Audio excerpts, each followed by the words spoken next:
Alrighty, ladies and gentlemen, it is your brother, your pal, your friend, Mike from PA. We are live once again, and we have ourselves a beautiful day. Any comment on Clavicular getting pod-mogged by Liv Agar, making him spike his cortisol? Clavicular is reportedly in stable condition after suffering suspected overdose and seizure while live. Oh boy. Oh boy.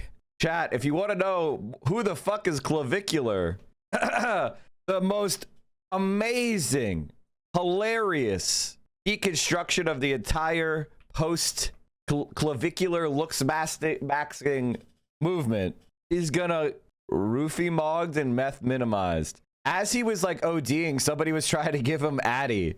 Jesus Christ. I think one of the problems with Clavicular is that if you go to any frat and say University of Florida, Clavicular would be unremarkable. He would be the kind of like neurodivergent pledge that everyone bullied. Like legitimately, he's nothing special. But because of the fame of the internet and because of clout, people are all over the guy, and it's very funny. And like honestly, like listening to Clavicular is so funny, man. Like it makes me so happy because everybody who's kind of low IQ gets taken in by his bullshit, and it's so funny. Like they were talking about he's talking about specifically like steroids and peds that he takes, and his justification is like, why would you spend years working out when you can like catch up using peds in like 6 months or something? And the answer to that question is you're gonna live longer than 6 months. Like taking advice from like a 20-year-old is so funny to me. It's absolutely hilarious.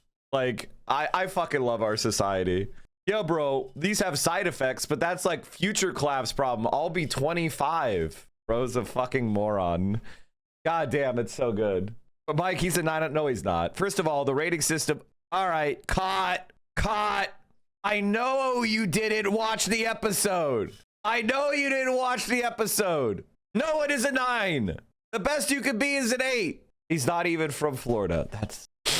You didn't even listen to the episode. Fucking caught. You are now sentenced to be forced to watch all the episodes of Reaction Podcast. You must listen to all the episodes of the Reaction Podcast, and now you must go to Apple Podcast and give a rating, a 5-star rating. I better see you signing in with your Apple, and then also add the red line back. Add the red line back. Posty, add the red line back. I want the red line back. Actually, have the red line go halfway through. Have a halfway red line. I declare halfway. Have the red line go only halfway. Greens have overtaken labor in the UK, just as I said they would. Isn't it incredible that we have a real life experiment of exactly what I've been saying about what would happen to the Democratic Party if Bernie Sanders and AOC and Ilhan Omar and Summer Lee and a bunch of fucking lefties started their own fucking party? It would go exactly the way that it's going in the UK. Exactly the way. Let's get this. Let's get our ratings up to 200 ratings, chat. Let's go ahead and do that. Let's get that done by the end of the week. Mike, doesn't that mean the max rating we can give the Reaction Podcast is 4 out of 5? I'm gonna go through here, and I swear to fucking God, if I recognize your name and there's only a 4 out of 5, you're going to get fucking. Canada is the most cooked, Mike. Carney is super popular. Here's the thing about neoliberals like Carney. You just have to wait. You just have to wait. He's popular because he is relying off of the idea of making fun of Trump and like asserting Canada's independent identity. Whereas the conservatives are part of what we call on the Reaction Podcast, the Fascist International. So all fascists, look at Trump. Trump is the big daddy for fascism around the world. So all fascists are attracted to Trump because he's the biggest daddy, and that's what they all want. All fascists want is a big daddy to tell them what to do. Okay? And so when Trump is unpopular internationally, well then, that gives liberalism an opportunity to rise up as kind of like asserting their own independence. The problem with that is Donald Trump is going to go away, and the problems are not. And the reason why we have instability is because of material conditions worsening subjectively among the population. Income inequality skyrocketing. Utilization rates declining. Fertility rates declining. Household formation declining. Social mobility declining. Climate getting worse. So like all of these issues are going to continue to get worse under Cardi because he has no policies. And so there's always going to be an opportunity for fascism to continue to rise until it is ripped out root and stem by the left. The chatter is fully wrong. The NDP finally has a Democratic Socialist leader. The Conservative Liberal Party. This is the perfect situation for the Canadian left to grow. Exactly. Exactly. So Cardi is popular for now because, again, as I said, he is asserting Canadian identity. It's a rally around the flag effect. He's asserting Canadian identity against Trump's threats. Perfect conditions to rehabilitate liberalism in the immediate short term. But in the long term, he's not going to fix any problems. He's a fucking banker. All right. So Iran war, U.S. claims Hormuz Strait blockaded. Hassan, Moggs, Yale, low tier normies. I didn't watch it, chat, so I don't actually know what happened. But the thing about Yale is, let's be completely honest, chat. Who wants to go to Yale? I mean, like, if you are like somebody who's getting into all the top Ivies, why the fuck would you pick Yale? That's Yale? Hell no.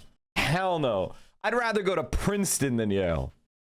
If you're asking me, Mike, which Ivy do you think is the best? You want my honest opinion about which Ivy is the best? Columbia.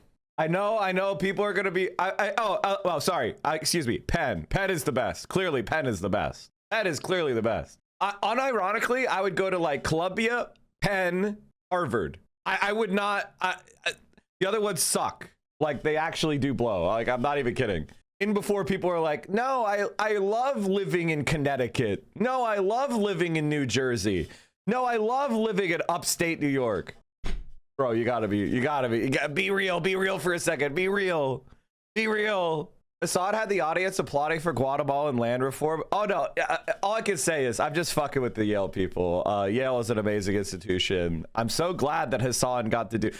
The one thing about Yale and any kind of like debate is nobody knows how to hiss. People just hiss because it's fun. And you're never allowed to do it. So people just hiss every chance they get. I haven't even watched it yet. I bet you there was way too many hissing. I bet it was just nonstop hissing and stomping. I swear to God, I have not watched even a second. People just like to make the hiss noise because it's fun. And it's super obnoxious. In fact, anytime I would do a debate, I'd be like, can we keep the hissing and audience noise to the minimum? Because it's neurodivergent hell. Michigan Dem Senate race is wide open. AIPAC is toxic. Hassan Piker is not. No shit. No fucking shit. Source tells me clavicular is stable maxing. That's pretty good. Some guy was arguing that all empires are inherently good and he was the most quirky drama kid on stage. So anytime somebody says might makes right, I look at them and say, do you hold to that in your interpersonal life as well? Like, does might make right in your interpersonal communications? Do you think it is morally justified for anybody who's stronger to do whatever they want to somebody who's weaker? And as soon as they are forced to say yes, go and take their wallet. What is the best way to let you know about DSA candidates that you might have on the stream? We have our mods. The mods in the Discord are collecting our candidate information. So that's what we're working on. The caste system was a mistake. It needs to be abolished. I couldn't agree more. The negative stance was, if U.S. empire falls, I'd be afraid of others dominating me. That's a non sequitur. That's literally a non sequitur. That's a non sequitur. It doesn't follow. That's the position they had? The United States of America does not need to dominate Philippines in order to be secure and prosperous. What the fuck are you talking about? The resolution passed with a vote of 54-31 with 3 members of the union abstaining. Was that Hassan's side won or Hassan lost? Hassan won. Did they do a pre-poll? Did they do a pre-poll? Nice. I didn't watch it, so because I figured it would be really long. Moms love Hassan. There's a fundamental misunderstanding that establishment Dems have about Hassan Piker that I have yet to see addressed. And that is this myopic understanding of who makes up his audience. And this is a big focus of even individuals that are urging Democrats to take Hasan Piker more seriously or just not write him off completely. And that's this idea that Hasan Piker's audience, the people he gets through to, are a demographic that the DNC doesn't get through to. Primarily younger, mostly men in their early 20s. But you know who else is a huge fan of Hasan Piker? My mother. And no, I will have you know that it's not because she finds him handsome. Apparently, he's not her type. But to be clear... But also, here's what I will say about Hasan.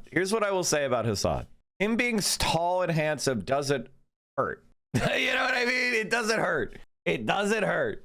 Just like AOC being an attractive woman doesn't hurt. And I think a lot of people will look at that and they will be like, oh my God, I can't believe you're acknowledging that. And it's like, why not? Who gives a shit? Who gives a shit?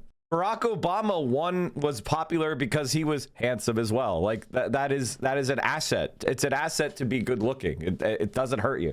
Now, it also creates a lot of weird fucking energy as well. But there's some downsides to it because being attractive makes people generally nicer to you, but also creates a lot of weird attachments, both positive and negative. So it's a double-edged sword. She was a part of the Lying Dark Money Brigade a few months back. Oh, I'm sure. I don't know who this creator is, but I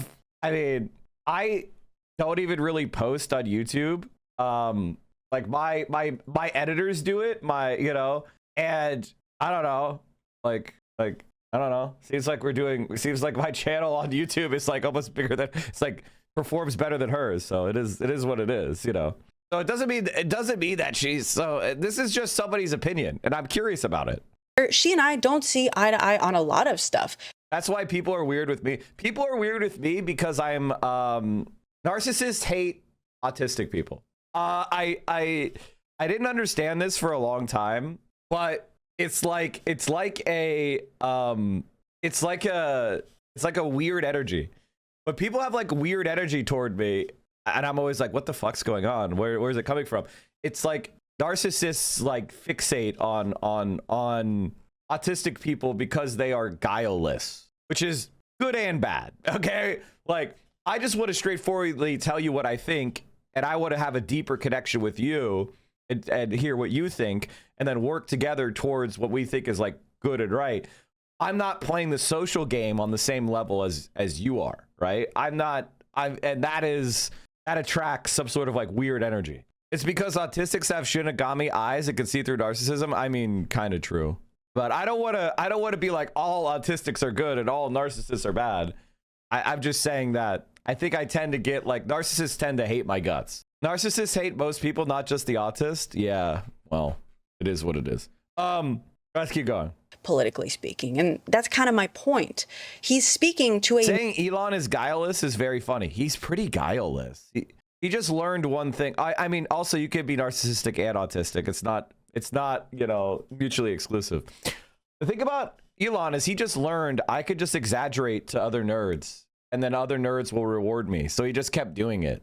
He just keep making bigger and bigger promises, and he kept playing into like normie nerds like fantasies, and they just kept giving him more and more money. They kept doing it. What the fuck is this? What the fuck is that? Our MP Sharky. Much broader range of people. Guileless. Than many Democrats and pundits really seem to realize. She, by all accounts, should be the Democratic Party's bread and butter. Lifelong blue voter, middle class, mid-60s, raised in a blue state, living in a purple state, grew up on Bill Maher, who she was a big fan of until, in my opinion, way too recently, who even overseas managed to raise a toddler who recognized two people on TV by name by the age of 2. Michelle from Full House and President Clinton. And yet, she's traded in Bill Maher for Hasan Piker. To be fair, this is obviously anecdotal evidence. And specifically in my mom's case, the reason she knows about Hasan Piker is because he featured one of my clips on his stream. So she looked him up. But after watching that and then one other video of his, she was hooked. But also, she's not the only boomer in my family who's heard of him and likes him. I think one of the reasons people are underestimating Hasan's audience and reach is because they are fundamentally misunderstanding how media works. works these days.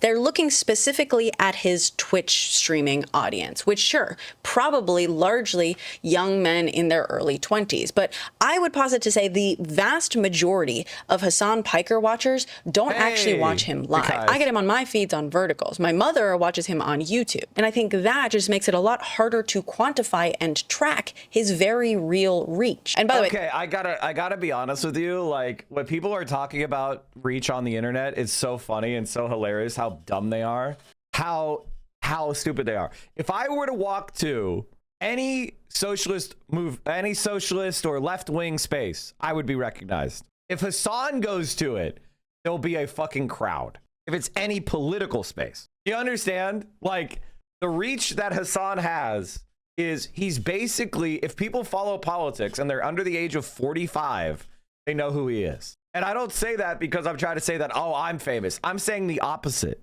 I'm saying normie like DC people are talking about Hasan because his reach is so ubiquitous that all of their kids are talking about him.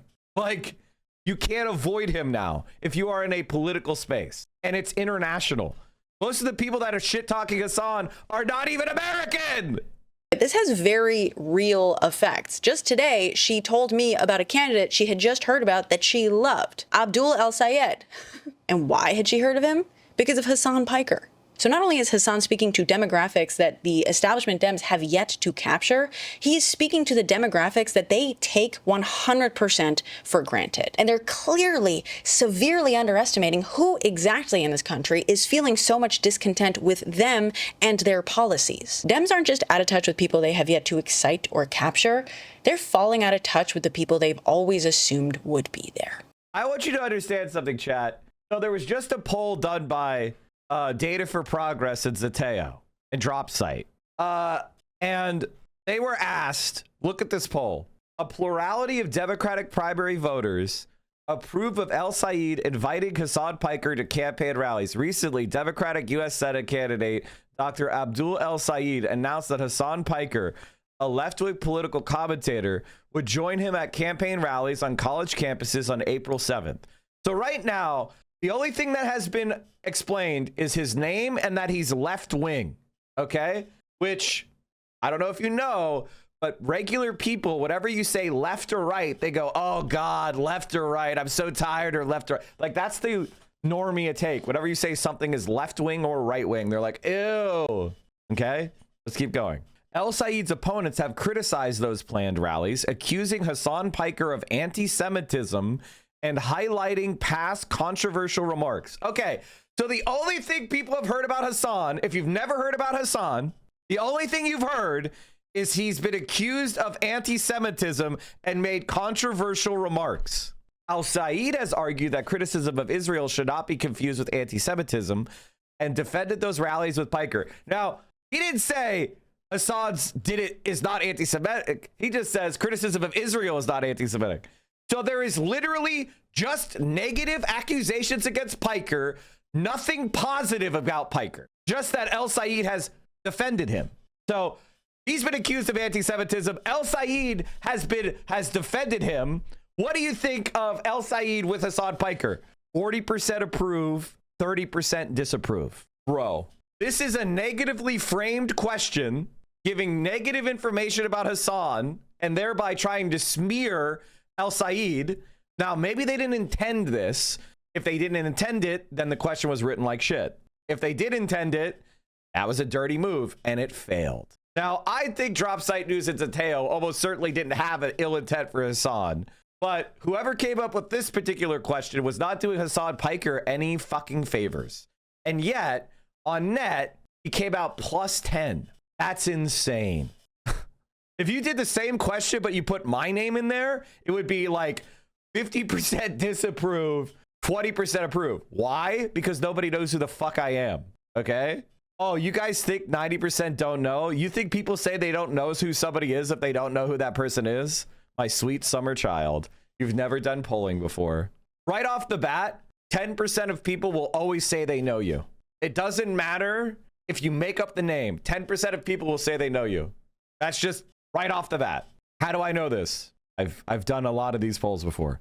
Hasan responds to the poll, motherfucker. No, I said this. Many centrists and right-wing think tanks said it was massively consequential and in a negative way are now retreating because the endless attempts at manufacturing outrage are backfired. First of all, having 20% name recognition is fucking huge. Also, you're a fucking moron. A lot of people do care about Hassan. 20% name recognition is fucking huge. Like, you're an absolute idiot. Holy shit, you're an absolute idiot. If you don't understand why that is... I don't know what to say. Yeah, I made fun of them. And they got owned by me. I was like, I generally don't understand how people are surprised candidates are distancing themselves from an event with Piker in it. Like, did we forget about Mamdani distancing himself from him during the NYC mayoral debate? He didn't. He invited Hassan to his victory party. Like, what? And AOC talked to Hassan on the floor of the victory party. Did we forget this? These guys are so fucking delusional. It's insane. And it's like, any politician is not going to completely throw their, their campaign or their reputation into somebody else's hands. That would be stupid. You know what I mean? Like, what? Hassan Piker has a plus 16% approval rating among Democrat primary voters under 45 in Michigan. In contrast, AIPAC has a negative 43% approval rating among the same group. You don't say. And again, a lot more people know who AIPAC is than Hassan is. Here's the thing about Hassan Piker. The more people learn about him, the better he's going to do. It's the same thing with AOC. They tried to do the same shit they're doing to Hassan to AOC. And the more people know about AOC, the more popular she will get. It is what they're trying to do, and this is like pretty standard, you'll see it a lot, is they're trying to get the entire right wing to know who you are and hate you, but not the entire left wing, right? So you get popular with, say, progressives.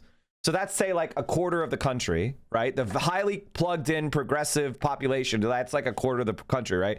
They'll take you to Fox News and talk about you every day until every boomer conservative in the entire country hates you. And that's how they drive up your negatives. So they're like, 30% of people don't know who you are. 25% of people like you.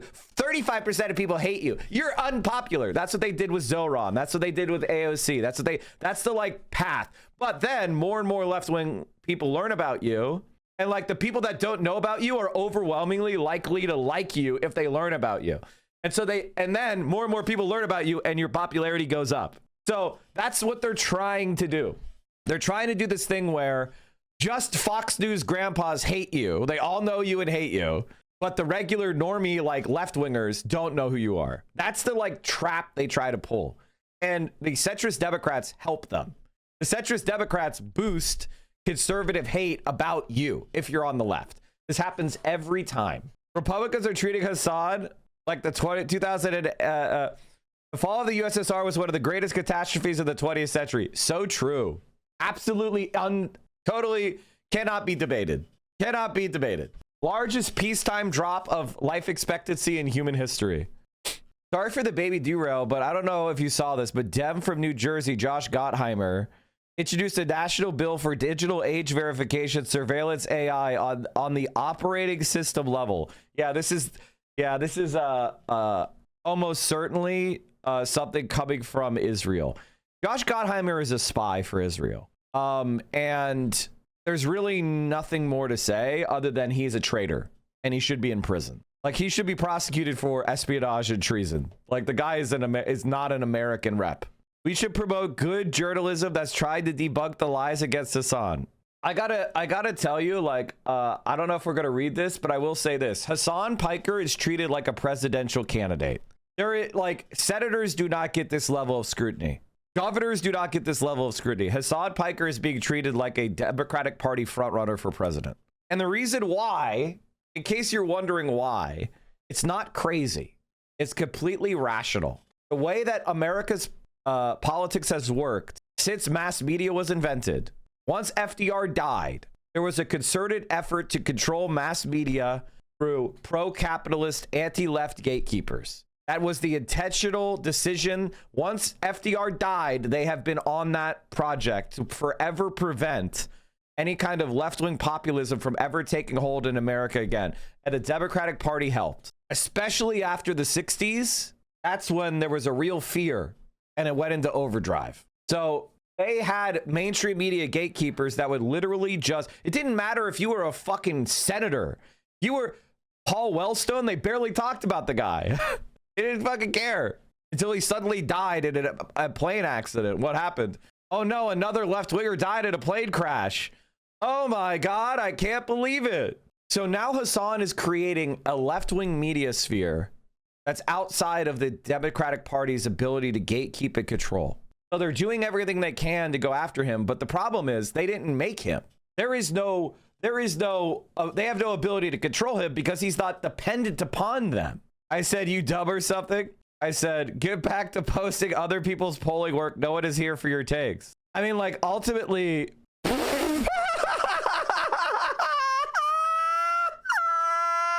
Also, Lakeisha Jane is somebody who Edgermentum has been boosting for years, or like a year. I mean, whatever Edgermentum came up, so I guess a year and a half ago.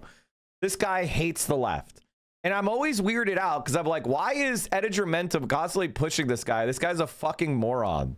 I'm not sure how that's pronounced. I don't know how to pronounce it. Laksha Jane. Okay, I tried my best.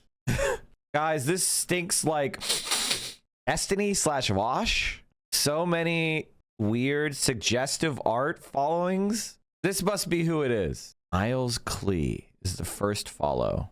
Following Austinox. Interesting. Okay. Just do the quick Vosh Destiny. It's like Vodism Speaks. I can't remember what his alt account is. There's just a few accounts you should check. There's a few accounts you should check whenever you see someone who's like weirded, was constantly fixated on Hassan. Okay, so Democrats are engaged in an all-out fight over popular Twitch streamer Hassan Piker, but I think I have a unique lens here. Fight? Not only have I done Piker stream a couple times, but I held an event with him at University of Chicago in 2025, which to me gives me a perspective that can... I'm noticing a lot of comparisons being made between Mamdani and Katie Wilson. Is this just a situation of bigger city efficacy to sewer socialism and Katie being held to unfair standards, or is she actually just ineffective too early for what she's promised? I don't know enough about Katie, but I can tell you that the thing about Zoran is it seems like he has a much firmer grasp of being a mayor. Like, the competence of him is high. See, like, that's kind of one of the things people don't understand is, like, in order for socialism to be successful and effective, you have to be an effective leader as well. So just saying you support policies doesn't mean they're going to be implemented. It's sort of like saying, I think we should throw a fastball against the next batter, right? If the pitcher could throw a 100-mile-an-hour fastball, well, then that strategy of throwing a fastball is going to be effective. If the pitcher, tops out at 75 miles an hour, that fastball isn't likely to succeed. Do you get my meaning?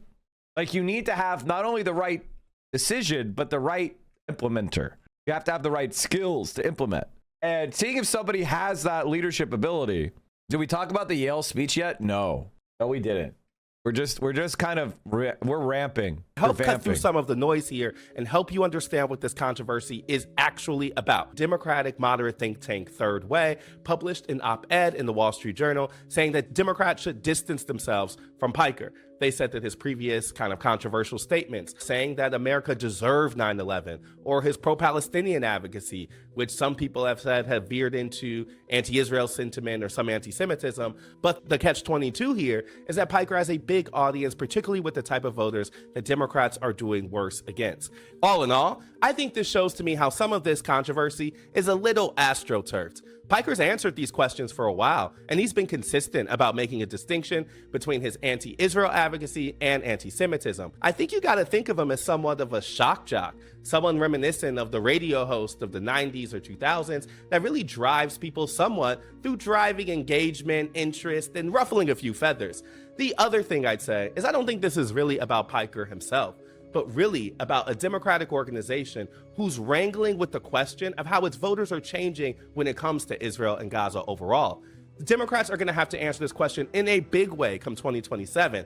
Piker seems like small potatoes. In fact, it somewhat feels like these interest groups are trying to create a litmus test before the big fight comes later. Okay, so Democrats are... I mean, that's really what it is about. I mean, that's what it really is about. It is about attacking Hassan's politics. It's really about attacking AOC. That's what people don't understand. I'm going to piss off a lot of people who for some reason don't like AOC, even though she's going to be the left's candidate and she has good policies. and they have some, you know, there was a lot of money to be made attacking AOC over the years. So, you know, and a lot of right wingers will boost your posts if you attack AOC, especially on places like Twitter. So a lot of people have kind of like algorithm trained their brain to be very skeptical of AOC and looking to find fault with her, right? And the reason why that exists is because the right wing sees that she is the avatar of the left. She is the person who's going to rise up and try to carry forward the left-wing policies that we support. So like, that's just what it is. It's not that complicated, right? And so you have to ask yourself, do my criticisms of AOC on the way she phrases something, or the way that she, you know, a policy vote from 18 months ago that she has, you know, come out and said, I don't support that position anymore, is that worth getting worked up over in comparison to the policies that she's actually advocating, right? So attacking Hassan is really about attacking AOC. Hassan will be AOC's early air cover, her early support, her early advocate that has a wide reach in the Democratic primary. So what they're trying to do is undermine that. They're trying to be like, associations with Hassan are negative. They're trying to convince AOC that it's too risky to associate with Hassan. That's really what it is. It is an attempt to undermine AOC and then have her flounder without having a large, you know, alt media supporter. That's what it's about, right? And it's very easy to see that that's what's gonna happen. Like, of course they're doing that. I'm seeing morons saying AOC coordinated with J Street to announce no weapons to Israel stance. Yes, they're just making things up. They have a conclusion, AOC bad. And so they're trying to like invent stuff to like somehow make not supporting weapons to Israel into a bad thing. AOC has better numbers than Slockett in her home state. Favorables among Michigan Democrats: Sanders 89-10, Whitmer 86-11, AOC 73-11. And why is AOC lower than Bernie Sanders? Because not as many people know who AOC is. That's really what it is. Not as many people know who AOC is. El Said 37-9. Not enough people know who El Said is. The worst candidate is McMorrow at plus 28. Assad Piker 13-7. 10% of people will always say they know who you are, and 5%. So, and half of those people are going to say you're bad, and half of them are going to say you're good. Your baseline is 10% of people claiming to know you, 5% approve, 5% disapprove. That's the baseline of everyone. If I put your name in there, that's what you would get. How can I make money off attacking AOC? You can't, because you don't have any emotion. They're trying to turn Hassan into poison, but I think the people doing that are living in a world where people have zero media literacy compared to people are smarter than you think. That's a lesson that I think a lot of people struggle to believe, is you think you're a dumbass, or you think that you don't, you know, if you have humility, you think you don't know that much about all sorts of stuff, but people in general are smarter than you think. AOC is the people in crowds are stupid. Individuals are smart. You could get a bunch of people pretending to believe some dumbass shit, but they believe it in the context of a social environment. Next question. How do you feel about Hassan Piker? This person sucks shit. This person is dumb as fuck. I don't mute people. I really don't mute people. So when I mute someone, they are annoying and dumb, but also not interesting enough or offensive enough to block. Usually I just block people, but the Ami Zaddy. This is one of Destiny's big oh my god, dude. Oh my god, dude. Oh my god, dude.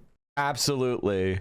I would almost want to take a couple day ban just to say what I think about this person, but I won't. I'm gonna hold back. I was listening to Blowback. Do you ever think Che and Castro explored each other's bodies? I think if they wanted to, they would. I don't think they would have any kind of, I don't think they'd have any hesitation if they decided they wanted to, but based on the historical record, I don't think so. I think there's I'm gonna say something and don't take it the wrong way, but I think there's a pervert mentality in America, a Madonna whore complex combined with this like fixation on sex because we don't have it anymore, that tries to make every relationship between men into that involves love into sexual. in a very uncomfortable and perverted way. And I don't like it. I think it's fucking weird to sexualize people and ship people against their will. And maybe it's because I have a modicum of micro internet celebrity that I find parasocial behavior to be obnoxious and gross. But in general, I don't like it. You know, I think it's because people don't have close friendships or relationships, and so they sexualize any and all examples of that. And it, you know, it's a sign of immaturity to me. And I don't know how to get over it. Like, I don't know. It gets exhausting, you know? How does one obtain motion? The answers to those questions are unsatisfying. And so I will tell you the right answer, but you're not going to like it because it, you know, you want to hear the answer. I will tell you, but you're not going to like the answer to getting motion. First, the key to having motion is having a social network of people that are already intelligent, prominent, and people trust. That is key for building what the Greeks call it ethos. Why should people listen to you? The first thing you have to do to get motion is have some sort of validation that you should be listened to in the first place. Now, luckily for you, some of those people are intelligent and discern and have discernment, and they can see someone who is intelligent and they can say, hey, that person is saying the right thing, and they can lend you credibility. The second thing is you have to have a unique voice. You have to have something about you that is not just the same as everyone else. If you're just another voice in the crowd, you will not distinguish yourself. There has to be some sort of uniqueness. So credibility, uniqueness, and the last thing I would say is something about you has to be habitually appealing. And that's it. That's how you get motion. Am I going to help you with any of those things? No. But you asked. That's the answer. All right, let's keep going. And, you know, but we're all unique. You're unique, but are you presenting your uniqueness in a way that is appealing? You have credibility with the people. If you have no motion, left punching, no, it can't. There's a reason why. Do you know why people seemingly get motion when they bash us on? Do you want to know why people seemingly get some motion when they bash us on? I'm going to show you the example through the example of Hutch. Okay, Hutch is motionless, right? Nobody gives a shit what Hutch says, right? Nobody is going like, oh my God, I want to hear the unique voice of Hutch. This guy's got such intelligence. He knows what he's talking about. And shit like that. Like, no one is saying that, okay? But, and you can see this, right? Like, if you go and look at a Hutch post that's not about Hassan, the horseshoe theory of accusing all your political enemies of pedophilia. Well, Destiny did send revenge porn to an underage person he thought was underage. So that, and he has defended pedophilia, and he has defended giving child porn to pedophiles. So I think all of those things lead you, I mean, you know, what can you say, right? This is a post about Hassan, by the way. Okay. A whole lot can change in 1,000 unforeseeable ways from now until Super Tuesday. But I worry that the most likely outcome as of now will be that voters choose a candidate that infuriates the populist left. Sets the stage for something even worse in 2016. Could be really bad. I don't know. Okay. So this is Hutch's analysis is a non-populist could win the Democratic primary. And if that happens, the left will not support them against Trump. I want you to understand something, chat. That analysis by Hutch gets 92 likes. Nobody gives a fuck. Now, you can look at this and go, wow, 92 likes. You've got 305,000 followers. How is that? Well, because Hutch doesn't have motion from politics. Hutch used to be a above average COD streamer. And I think he was involved with, what was he involved with? It was like Red versus Blue, or like he was in some sort of like group. He was in some sort of like group. Machinima. Okay, Machinima. I don't know how to say this. I didn't watch it. Sorry, chat. I didn't watch that. So I don't know how to. Machinima. Okay, Machinima. Okay, thank you. Thank you for the pronunciation guide. Machinima. So that's where, and as you can see, his association with a group that had motion gave him motion, right? And you can see, like, wow, he joined April 2011, and he was an affiliate of Optic, right? So that's how he got his 300,000 followers, right? So at the end of the day, he's motionless. But in politics, he's a destiny orbiter. So the only times he gets motion, and the reason when he does get motion is when he shit talks Hassan, right? Hell of a community note for someone who has been complaining about media smears for weeks now. Incredible timing on this one. It's a quote tweet of Hassan. Now, I think Hassan should block Hutch. Hassan should block Hutch because his Hutch is trying to get the limited motion he gets comes from him shit talking Hassan. And here he gets reposted by Sarah Longwell, Destiny Orbiter. If somebody's blocked by me, they're probably a Destiny pedophile, right? You don't get to follow me with a throwaway and repost Hutch posts. These are all like, this is crazy. I only block people that are unhinged. So there you have it, folks. Mike, please watch this guy, the guy after them. They definitely watch Destiny. Okay, hold on. Why are you linking me to stuff that sucks? Link me something that's cool. Hutch is now defending ContraPoints. Yes, he's defending ContraPoints. Wow, you don't say. Wow, he's desperate. All right, Chad, I wanted to show you something because it's so funny. There is an Israeli settler who was so ugly that when people posted them committing war crimes, people complained that it was anti-Semitic. An Italian magazine has published a photograph on its front cover taken in the occupied West Bank. Little did it know that documenting reality is now anti-Semitic. Of course it is. The cover of the April edition of L'Espresso shows a heavily armed Israeli soldier grimacing at a Palestinian woman in the West Bank while appearing to take a photo of her. The title of the article is The Abuse, and the caption beneath says this: the annexation of the West Bank with soldiers complicit in the settlers' actions, Gaza annihilated, the advance into Lebanon, the border violated in Syria, the war in Iran, ethnic cleansing and massacres. Thus, the Zionist right gives shape to Greater Israel. So far, so factual. And yet the response has been unhinged, some would say. This was from the Israeli ambassador to Italy, so supposedly a sensible person. We strongly condemn the manipulative use of the recent cover of L'Espresso. The image distorts the complex reality with which Israel must coexist, promoting stereotypes and hatred. Responsible journalism must be balanced and fair. # media responsibility. How does a photo distort reality? How does a picture of an Israeli man openly displaying his contempt promote a stereotype of hatred? He is showing hatred. A snapshot of reality is about as impartial as you can get.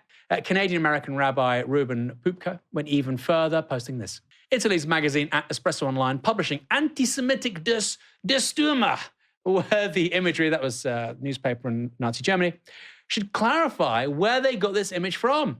The military vest worn here is no longer in use by the IDF. The wedding ring and bracelet are never worn by ultra-Orthodox men. The formation of the beard and kippah are outlandish. And of course, the very bizarre smile showing teeth are unnatural. The rabbi wasn't done. He then posted this. Tried to find the difference between Italy's At Espresso Online magazine and the Nazi Destuma's depiction of Jews. I was not able to see any difference. Any Holocaust museum and scholar who is silent in the face of such anti-Semitism, has forgotten the main lesson of the Holocaust. Do not remain silent in the face of evil. L'Espresso later clarified where they got the image from, releasing this footage of the encounter. And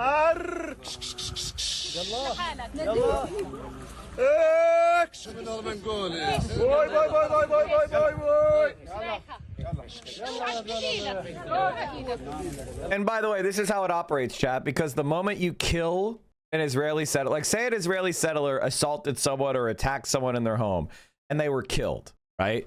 The IDF would then come in with bulldozers and destroy your home, and they would arrest you as a terrorist and they would execute you.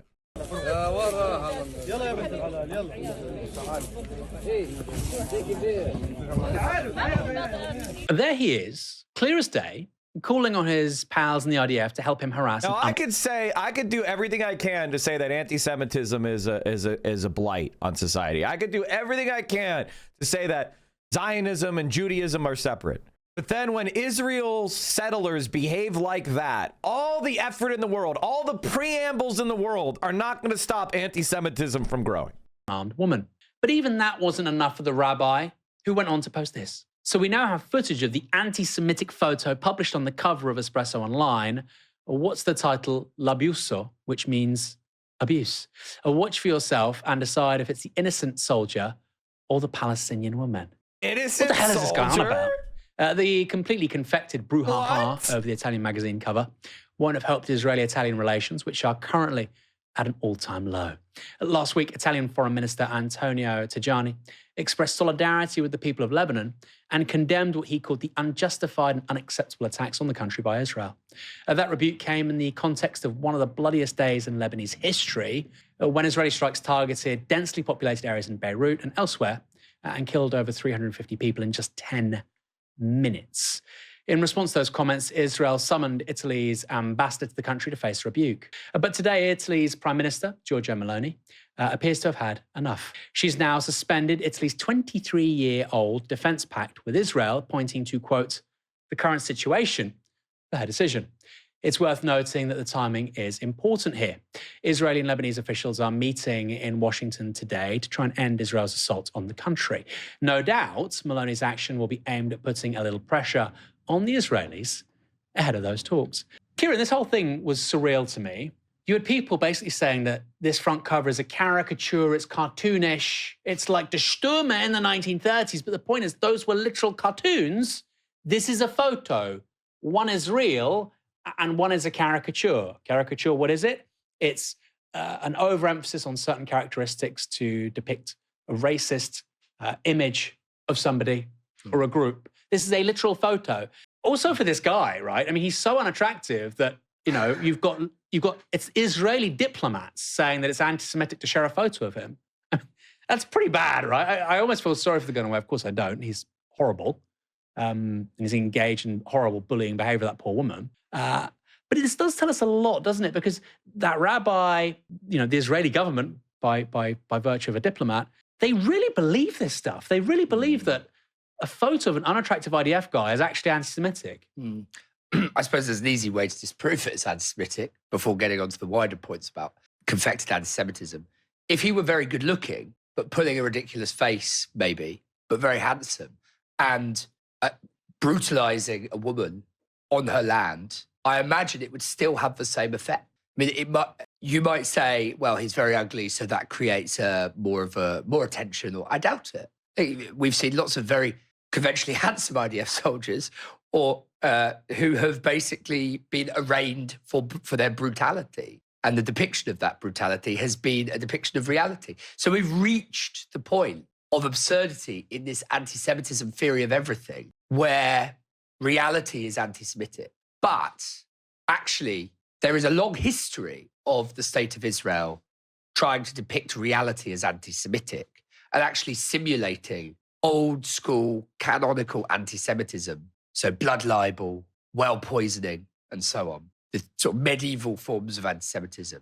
Actually very specifically mirroring that in its policies. So one example is during the Nakba, they poisoned the well with typhoid fever. And then when people got sick, they said, you can't say that we've been poisoning the wells, that's anti-Semitic. You know, and we now know from declassified papers they were poisoning the wells specifically so they could say that afterwards. So actually this is of a piece. This is a continuity with what the state of Israel has done since its inception, which is unfortunately... I mean, it's like the stealing body parts and skin from Palestinians they killed. Like, if you report that, they call you anti-Semitic. If you say that Israeli pedophiles, Jewish pedophiles, flee to Israel to get protected from being prosecuted, that sounds anti-Semitic, but it's widely reported. I mean, it's CBS News. How Jewish American pedophiles hide from justice. Like, is that anti-Semitic to report on? Is it anti-Semitic to talk about how Israel thefts and traffics Palestinian organs? Like, is this anti-Semitism? And like, I think a lot of people, if you were to say, hey, Israel steals organs and skin from people that they murder, or that Jewish pedophiles hide from justice in Israel, and Israel prevents extradition of pedophiles, people would say, no, there's no fucking way. There's no fucking way. But it's all true. Simulate or mirror real. And again, I want to say this, that what Israel does is not the same thing as what Jewish people do, right? The Israeli state is condemnable. All Jewish people are not connected to the Israeli state. However, there is a policy of Jewish supremacy in Israel where Jews can commit crimes and come to Israel for protection. So there is a state out there that believes in Jewish supremacy. And I'm sorry, all good-minded people have to oppose supremacist ideology. Anti-Semitism in its brutality, in its killing, and then cry anti-Semitism. Israel supporters do think that documenting Israeli crimes will increase hatred to Jews as it paints the Jewish state in a negative way. They privilege the safety of Jews over victims of the Israeli state. And here's the thing that I would say. If you're the type of person that does that, you are being anti-Semitic. You are being anti-Semitic. If you privilege the reputation of Jewish people that are unrelated to Israel over justice, you're anti-Semitic. Nothing could cheapen the reality of anti-Semitism more than that. So it's continuous with that. It doesn't surprise me. But we have reached a point now where, I mean, they're desperate. The way that we should read this is desperation. It's desperation. If you're saying, and by the way, the fact that they're saying it was AI simulated initially, but it's actually real, ought to tell us something about the depths of depravity that the state of Israel renders daily. But I would also say that my advice to them is if they don't want to be painted as depraved monsters, don't behave as depraved monsters. I mean, I'm going to double down on this because you're saying that handsome IDF soldiers do horrible things all the time and, you know, literal war crimes, etc. But my point is, and maybe I'm wrong, if the guy was, you know, if the guy was a 10, right, as Rio Ferdinand once said about Paolo Maldini, the guy walks in, he's a 10, he's got everything. I found that quite funny. I've never talked about men like that, but, you know, you get the picture. If the guy was a 10, they wouldn't be saying that. It's literally because the guy's ugly.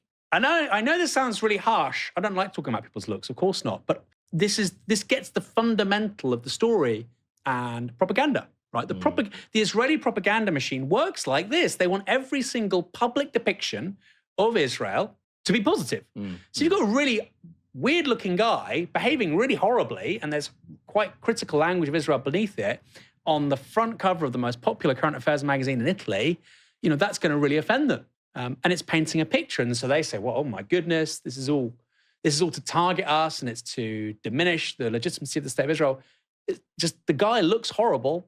He's doing something horrible because that's literally the reality of the situation, you know? And they do this every single day with Palestinians, by the way. They do this every single day with Palestinians. Think of it also, by the way, with media in this country. The thing they're accused, every accusation is a confession, right? The thing they're accusing L'Espresso magazine of doing, we get it all the time. You know, classic example, Mark Duggan, you know, he was sitting down, he looks quite menacing. Actually, he was at the grave of his daughter. Of course, you know, the media cut that bit out. We always get the most negative representations of people when they're viewed as a public enemy, rightly or wrongly, we do. But that's not the case here. That's not the case here. And I think you're right. It's desperation and the public affairs, public relations wing of Zionism, which, by the way, is hugely important, recognizing they've lost the fight. They've lost the battle. They've lost the battle of legitimacy. They've lost the battle of aura. That might sound a childish thing to say, but they had that in the 40s and the 50s and the 60s amongst Western audiences. They did. Wrongly, but they did. And they're losing fundamentally the battle for hearts and minds in the West. And you might say, well, why does that matter? Well, because without American support militarily, that country does not exist. Literally doesn't exist. Kieran. You've touched the crux of the issue. It's about accountability, and it's about not wanting any accountability for anything, even if they lead pogroms, even if they lead the world's foremost ethnic cleansing apartheid state, even if they lead genocide in Gaza. They want total critical immunity in everything. And so just to kind of join our 2 points, it's desperation because they don't have that anymore. But the fact that they think they're still entitled to it when they are purveyors of so much ethnic cleansing, apartheid, and genocide. And, you know, we focus on the Palestinians rightly, but also just total chaos in the region. To still expect critical immunity is absolutely, utterly delusional. And it's delightful to see that it's ebbed away and that they no longer enjoy anything like, as you say, the aura, the romanticism, the idealism that was attributed to the state of Israel, completely and utterly in the gutter. And so this is a desperate clutching at straws. Yeah. It's like a spoiled child, you know? Actually, many young children. You know, your child, when they're growing up, will think they're the smartest person in the world. They'll think they're the fastest boy in the world. And of course, the whole process of socialization and realizing you're an actor in the world and that other people have brains and other people exist and you're not the literal center of the world, the theory of mind, as they call it, you aren't actually the fastest boy in the world. You're not the smartest person in the world. You haven't discovered everything for the first time. But it feels that in terms of a national psychology, that's where lots of Zionists are, right? If you point out they're not the fastest boy in the world, they get so upset. It's a country that's been around for over half a century.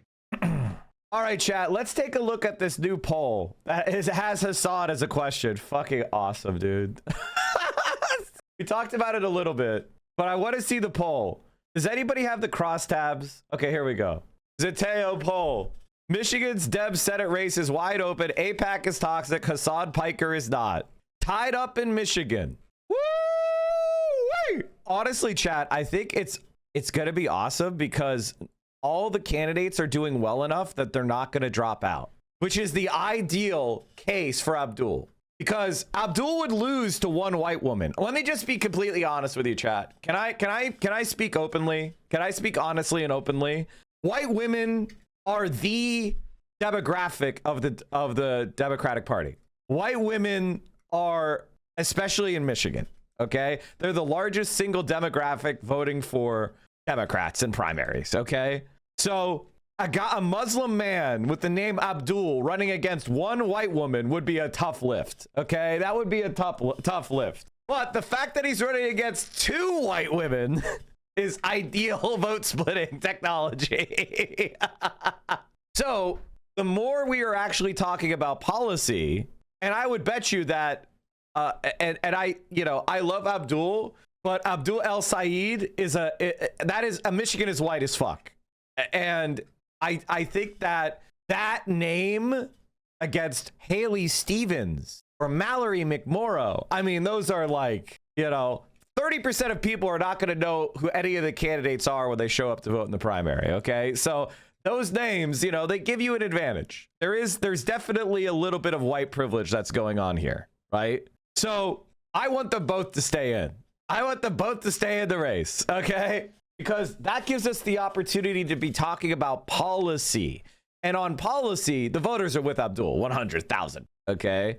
And if he wins the primary, everybody's going to know who Abdul El Sayed is. They're not going to be confused. And he's going to fucking dog walk the Republican because it's going to be a goddamn landslide. Just so you know, guys, the midterms are going to be a landslide for the Democrats. I get to say that because I'm only talking to you guys. So no liberals will hear me talk. The Democrats are going to win a landslide in the midterms. The reason why the Democrats are going to win a landslide is because of the most important swing demographic. It's called the double hater demographic. The party that's going to win is the party that's doing the best with the double hater demographic. This is a secret micro PA technology. You're now more intelligent than everybody else who's talking about this. Double haters are people that hate the Republican Party and the Democratic Party. I will demonstrate this by showing you some presidential election exit polls. If we go to approval, let's see if we can have this. Let me put Democratic Party. Search has no match. Fuck. What am I looking for? Why does America have a two-party system? Because of the Electoral College. I'm trying to figure out what I would condition party ID. Ideology. No. I want people's approval of the parties. Or, okay, actually, we could do double haters of them. Okay, that's actually what we could do. Oh, no. That's what we could do. Yeah. That's what we could do. We could do approval of them. We'll use that as a proxy. We'll use that as a proxy for what I'm talking about. There's no approval? They didn't have an approval in this exit poll? Huh? I mean, I guess it's an exit poll. Fuck. This is what happens when we're looking up stuff live on stream, Chad. Give me a second. U.S. support for Israel is too strong. Was only 31%. It's a lot higher now. Oh, there it is. View of Donald Trump. I want a view of both of them. Who has a negative of both? Oh, am I roboting? Okay, hold on. 6% of people were enthusiastic about the way the U.S. was going. Did I fix it? Oh, there you go. Damn. Like, did you see the Peruvian left, which was expected to have no shot at the presidential election, just took over, took the far right candidate and will likely head to the runoff? Nice. Here it is. A new CNN poll reveals how people mad at both parties see the midterms. Okay, this right here, this will go right on my, this will be right on what I'm saying. A quarter of the public holds a negative view of both parties, so-called double haters. Voters in that group prefer the Democrats in the upcoming midterms by 31 points. And that, ladies and gentlemen, is the answer. If you hate both parties, so in 2020, the double haters voted for Biden. In 2024, the double haters voted for Trump. In 2026, the double haters are voting for the Democrats. They're going to win a fucking landslide.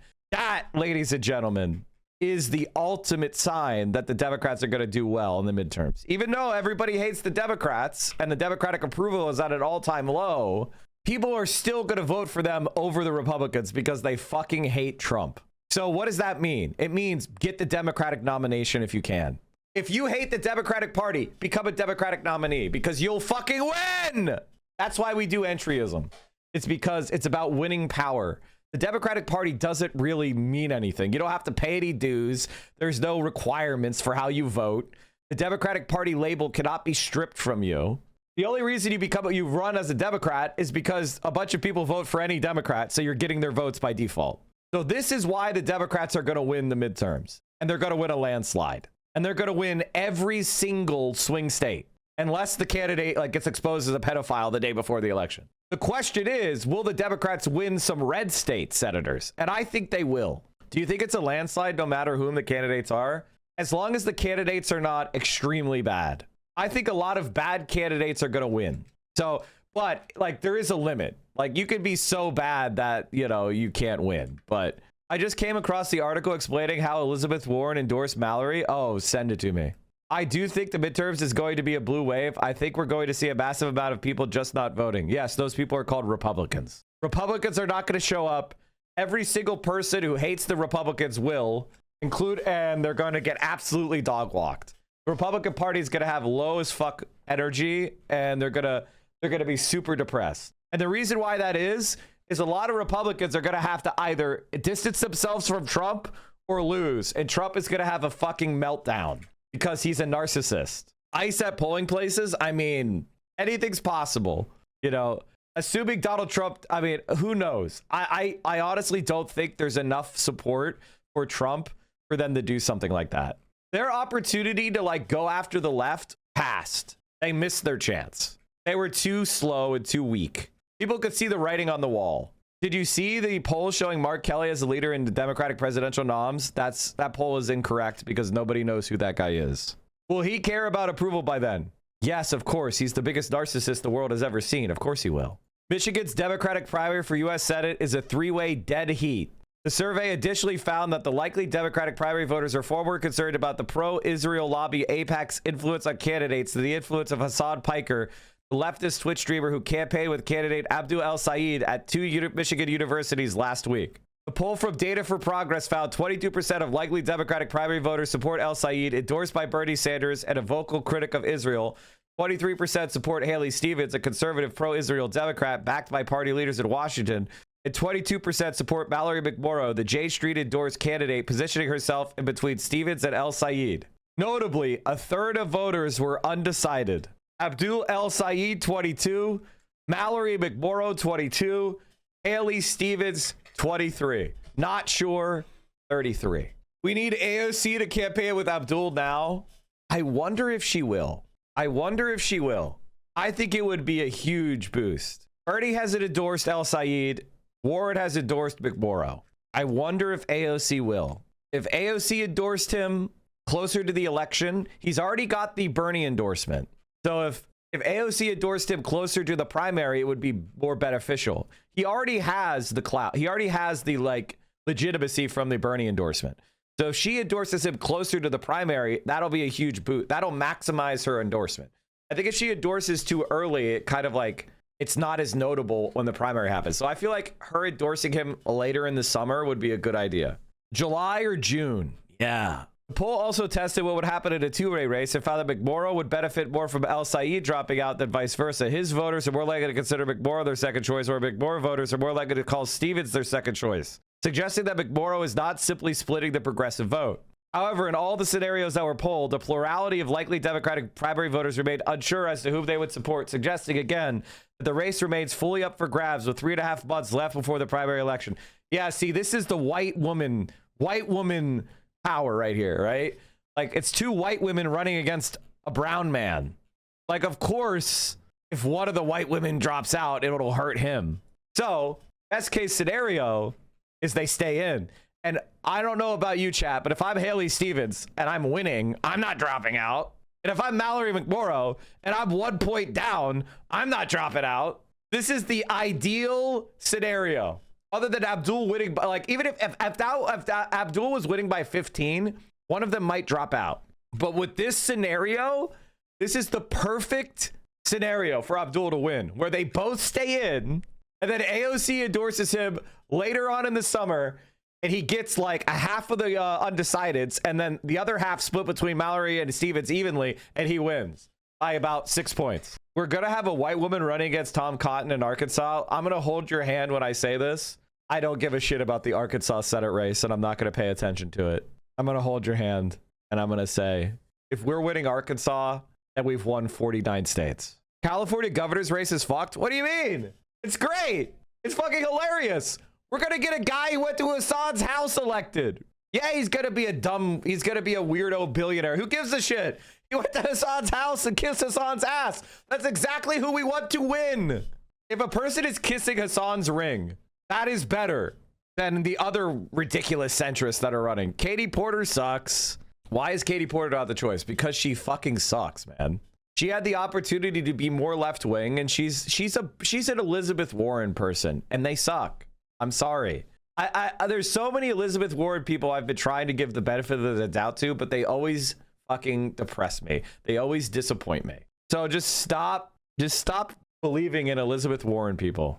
Meanwhile, voters are not overly concerned about El Sayed's decision to hold rallies with pikers. Despite the aggressive anti-piker cancellation campaign led by the centrist think tank Third Way, egged on by both McMorrow and Stevens. For the poll, 13% of likely Democratic primary voters in Michigan view Piker favorably, while 7% view him negatively. The vast majority of them say they don't know enough about Piker to have an opinion of him. The poll gave voters more context about the controversy. What? It didn't give them shit. It was like, Hassan Piker has been called anti-Semitic. Saeed says criticizing Israel is not anti-Semitic. That's not giving more context. If they had said, here's the context I would give it. Hassan Piker has been a longtime critic of Israel's attack on Gaza. And because of that, Zionists have attacked him as anti-Semitic. Recently, Hassan Piker campaigned with Zoran Mamdani and AOC and Bernie Sanders. That would be context. And now he's campaigning with Abdul El-Sayed. Does this make you more or less likely to support El-Sayed? That would be context. That would be the context. They didn't give context. They gave the attacks and basically no context back on who Hassan Piker is. So that's not context. That is a baseless attack. And even then, it didn't work. Asked then whether they approved or disapproved of El-Sayed inviting Piker to join his rallies on college campuses. 40% said they approved, 30% said they disapproved, and 30% said they weren't sure. So let me explain this to you, chat. Most people have no idea. The majority of people don't know who Hassan is. The people who do know who Hassan is, like Hassan. And so when you get Hassan's support, you get very strong supporters that are going to give you money and volunteer time. So working with Assad is only going to make your campaign much stronger. Recently, Democratic U.S. Senate candidate Dr. Abdul El-Sayed. Okay, we looked at this earlier. Assad is popular. Moving on. 2/3 of voters agree that candidates unwilling to stand up to AIPAC are less trustworthy on other issues. You agree with the following statement. If a candidate is not willing to stand up to AIPAC, I am less willing to trust them to stand up for Michiganders on other issues. Wow. 62% agree. Holy shit. And only 13% disagree. Chatter just hit the nail on the head. If somebody is pro-Israel or anti-Medicare for all, you should never trust them ever about anything ever. El-Sayed and McMorrow have been critical of Israel's genocide in Gaza, though McMorrow has been reluctant to describe it this way and has instead complained that the word genocide has become a political purity test. As Dropsite News previously reported, McMorrow privately drafted a position paper for AIPAC according to one of her supporters, before publicly demanding a permanent ceasefire in Gaza and saying that the violence needs to stop. McMorrow has been endorsed by liberal pro-Israel lobby group J Street. True. That's called context, folks. If I were El Said, I would be running ads about this story, the secret position paper. It's not just that it's about AIPAC, it's that it's secret. So anytime something is secret, it causes people to get really pissed off. And it's scandalous. Why are you keeping it a secret? Everyone assumes that secrets are always bad. So I would just be running ads on that. I would be like, Mallory McMorrow claims to be anti-Israel. She gave a secret. I would be like, you know, I wouldn't even say that. I would just be like, Mallory McMorrow gave a secret position paper to AIPAC. Listen to her, support her. You know, like I would do that. That's what, like, that would be the ad. I'd be like, she doesn't care about you. Dr. El Said, he supports Medicare for all. And he wrote Bernie Sanders' healthcare plan. Like that's, you know, I'd have that music. Mallory McMorrow doesn't support Medicare for all. She supports secret position papers to Israel. She believes that your family doesn't deserve healthcare, but Israelis do. I would have the most anti-Israel campaign of all time. Mallory McMorrow cares about they, them. Who's they? Israelis. You think there's any chance that Stevens wins and Abdul loses? No. I do think there's I can see a world where McMorrow wins, but I don't think Stevens is gonna win because she's pro-Israel and that's not where Michigan is, man. All right, let us move on. Let's move on. I wanted to watch this video about I wanted to watch some of Hassan's stuff. What's the best part of the Hassan thing? I don't want to watch the whole thing. I just want clips. Someone tell me the best section. I'll lead the way. That's okay. All right, we're ready? All right. Look at how famous Hassan is now. This guy tries to pretend he's not famous. He's always downplaying his shit. The debate.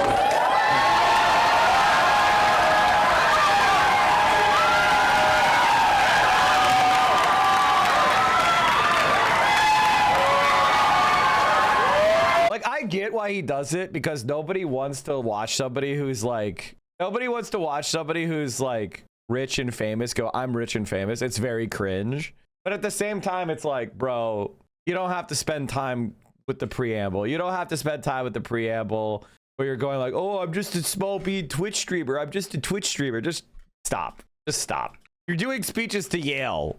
Like, can we stop?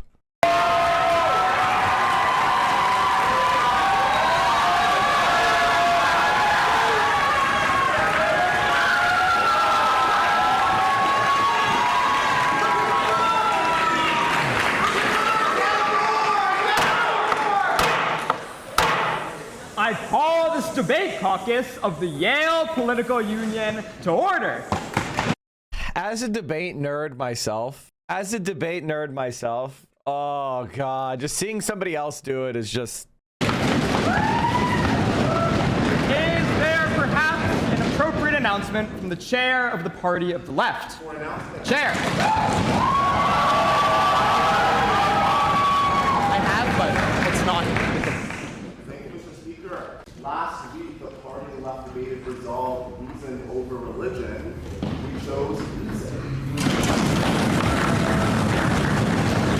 And with the Federalist Party, the party of the left debating resolve the enemy of my enemy is my friend. Tomorrow at 7 p.m. in the...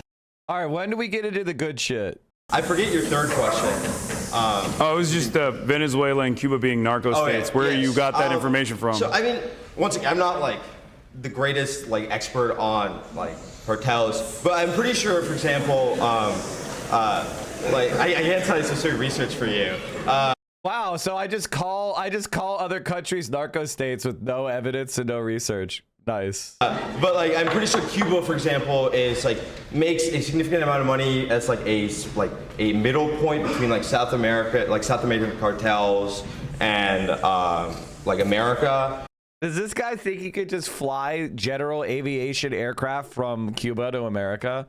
Does he think you're able to do that? I love when people talk about things they have never studied. You can't even fly to Canada like that. And it's like planes take off from there, and there is like some evidence that like the government has cooperated. Same, I think, similar in Venezuela. That's what I'd say. I think it's like wrong to sort of like say that they haven't cooperated at all with something. I forget your third question. All right, let's see what the U.S. Department of State says. Cuba is not considered a regional financial center. Cuba's financial practices and U.S. sanctions prevent Cuba's banking system from being integrated into the international financial system. The government-controlled banking sector, low internet and cell phone usage rates, lack of government and legal transparency, and threat of seizures related to U.S. sanctions all render Cuba an unattractive location for money laundering through financial institutions. Cuba does not identify money laundering as a major problem. The government of Cuba claims to be in full compliance with international counterterrorism conventions that take into account international standards. There are no known issues with the abuse of nonprofit organizations, alternative remittance systems, offshore sectors, free trade zones, bearer shares, or other specific sectors or situations. Cuba has bilateral agreements with a number of countries related to combating drug trafficking. Cuba continued Operation AIC, an Ministry of Interior-led multi-agency counter-narcotic strategy that aims to reduce supply through coastal observation, detection, and interdiction, and reduce demand through education and legislation. The government's extensive domestic security apparatus and tough sentencing guidelines has kept Cuba from becoming a major drug consumer. Cuba continues to demonstrate a commitment to counter-narcotics cooperation with partner nations. Cuba regularly participates in international counter-narcotics conferences such as the UN heads of national drug law enforcement agencies and submits quarterly statistics on drug interdictions and seizures to the International Narcotics Control Board. The 1905 extradition treaty between the United States and Cuba and an extradition agreement from 1926 remained in effect. Cuba demonstrates increasing willingness to apprehend and turn over U.S. fugitives and assist U.S. judicial proceedings by providing documentation, witnesses, and background for cases in U.S. state and federal courts. For example, in a recent kidnapping case, Cuban government quickly apprehended and expelled two suspected kidnappers who had fled from Florida into Cuba with their non-custodial children. In 2013, Cuba maintained cooperation with U.S. counter-narcotic efforts. Conclusion from the State Department. Cuba dedicates significant resources to prevent illegal drugs and their use from spreading. The technical skill of Cuba's security services provided advantage against traffickers who attempt to gain access to the island. Greater communication and cooperation between the United States, international partners, and Cuba, particularly in terms of real-time information sharing and improved tactics, techniques, and procedures, would likely lead to increased interdictions and disruptions of illegal trafficking. Oh, God, it looks like Cuba doesn't do that. Because why would the U.S. State Department say they don't if they were? They hate Cuba. It was just Venezuela. Watch liberal Hitler's speech. Average Destiny supporter. Mr. Speaker, today I stand before you wearing all black for two reasons. One of those reasons is due to your resolution, because I fear we cannot argue about whether to slaughter an already dead empire. An empire is not defined by territory, especially in a world that is so wrought with globalization. Rather, empires are defined by their dependencies. If a state becomes structurally and asymmetrically reliant on another for culture and tradition, security, or economic survival, they are integrated within this larger empire. For example, if I'm a sovereign state that adopts American cultural traditions, receives protection through military bases, and relies on exporting goods to American soil, then I am one with the American empire. But there is one thing that those who have and will speak on the stage have gotten terribly wrong, Mr. Speaker. Empires are inherently good. When conflicts...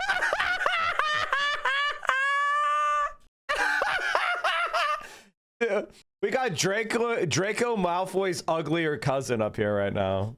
Can be simplified down to in-groups and dehumanized out-groups. Forcing other nations under one in-group is bound to reduce out-group villainization, dehumanization, and conflict. Without this coordination, power fragments, and struggle for domination wreaks havoc upon this now vacuum.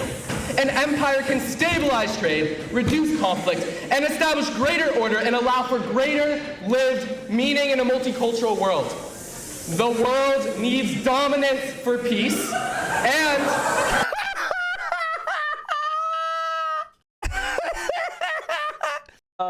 Okay, chat, I need to know which endowment, which major endowment was given to Yale to get this guy in. It really is Draco Malfoy's ugly cousin. Did you hear the Slytherin snake in the background? If this is a sort of utopic end, then certainly the ends justify the means. There is one condition, though. An empire is only legitimate if it is directed towards a clear and coherent end, preferably one that maximizes collective human good, but an empire can be legitimate without. What an empire does require for legitimacy, though, is for its actions to push towards this coherent end. And, for a time, the American empire met this condition.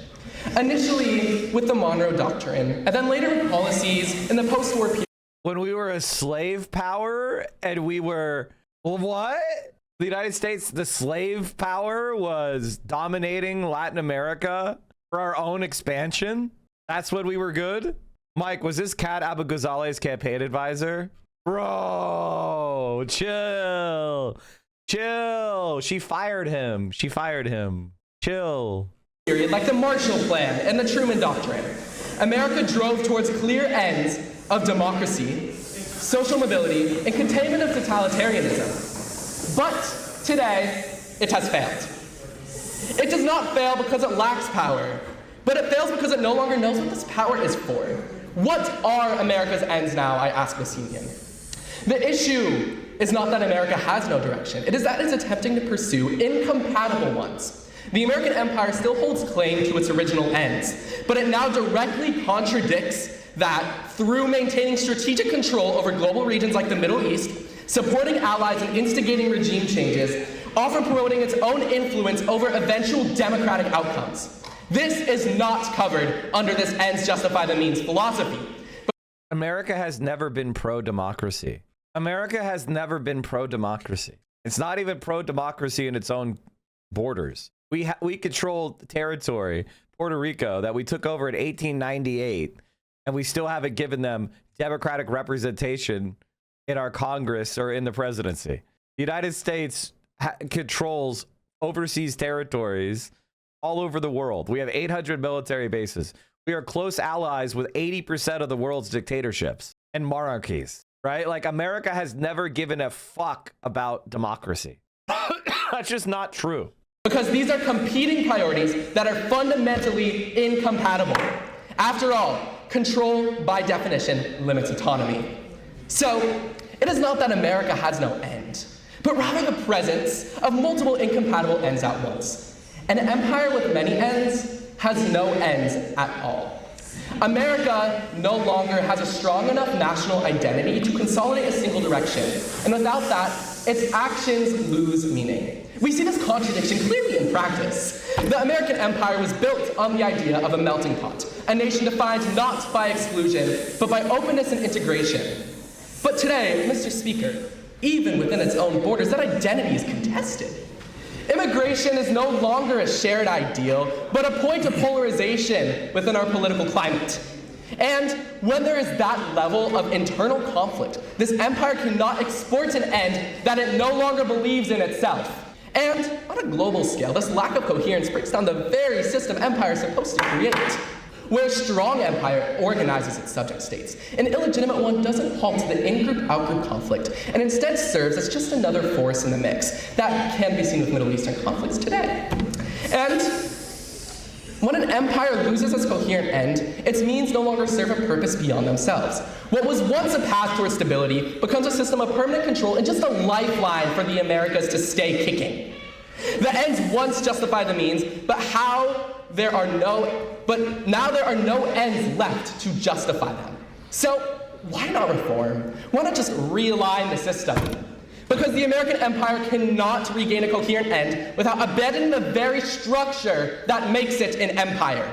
If America chooses democracy as its end, it must obtain control over allies and regions, which dissolves dependency and the empire ends. But if it chooses control as its end, it must abandon democratic legitimacy, which destroys credibility entirely. In either case, the current system cannot survive. Ending the American empire does not mean chaos. All it means is abandoning a system of domination that no longer has direction, and letting American cultural, political, and economic presence fade. It means recognizing that power must be tied to a coherent, intelligible end if it's to remain legitimate. And thus, the danger is not that American empire ends.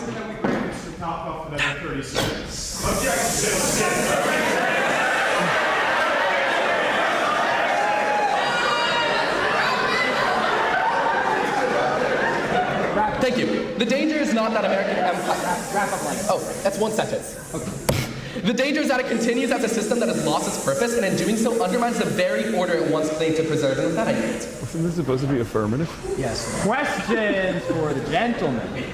Or perhaps a question. Mr. Geffen. Thank you, Mr. Speaker.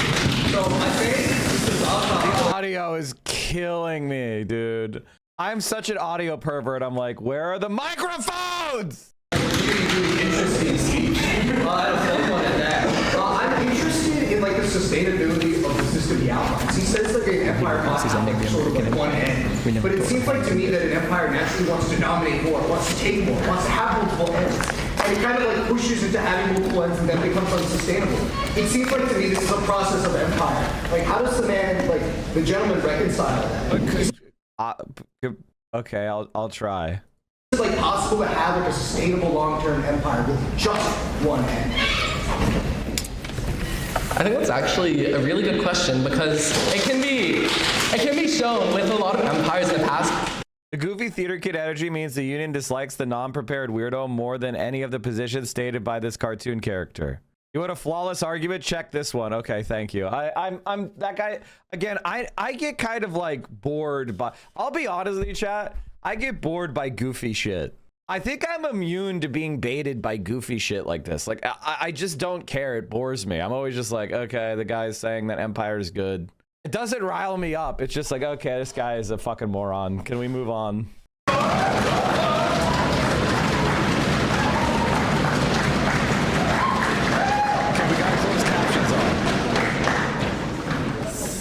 With respect, your division of the violence and imperialist brutality that America has committed and the capitalist international order that we uphold is entirely artificial and farcical. The blood on our hands was spilt in service of the liberalized capitalist international order that you so idolize. Our coups and our imperialist conquests are committed at the behest of the international corporate conglomerates that our governments serve. America is not and has never been the linchpin singeing together the democratic free world. We toppled Allende to install Pinochet in the 70s, provided financial backing to the fascist Argentinian juntas, supplied unconditional support to Yeltsin, chief architect of the modern Russian oligarchy during the Soviet collapse of the 90s, and today we bankroll the genocidal apartheid Israeli regime, playing defense in the UN for the anal gang rape of Palestinian prisoners with rusty metal holes. We have set a global historical precedent for draconian drug laws, upending entire economies with gang warfare driven by the American elite's unquenchable twin desires for coke and bloodshed.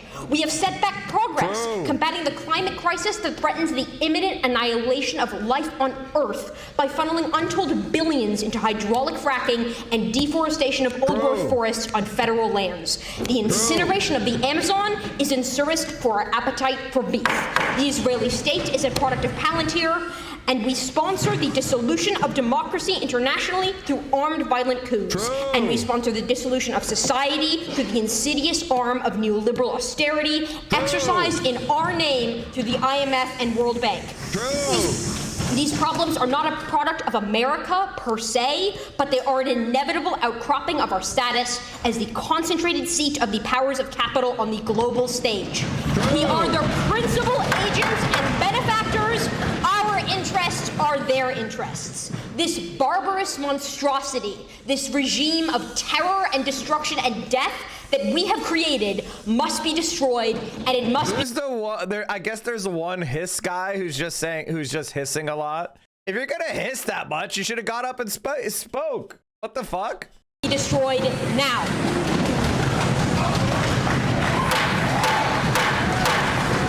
there perhaps a question from the much maligned? Question. I agree. I agree. But I'm wondering if the speaker can tell me where should the power go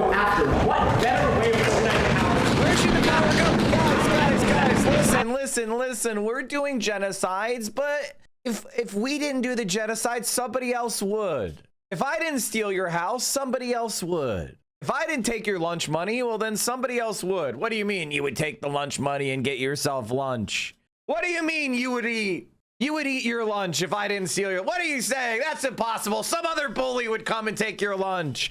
So I need to take your lunch money. Better than I take it. Better the devil you know. The way that we can actually build a stable system post-American Empire. I find the assumption that power must necessarily concentrate in the hands of some other international dominant government to be insane.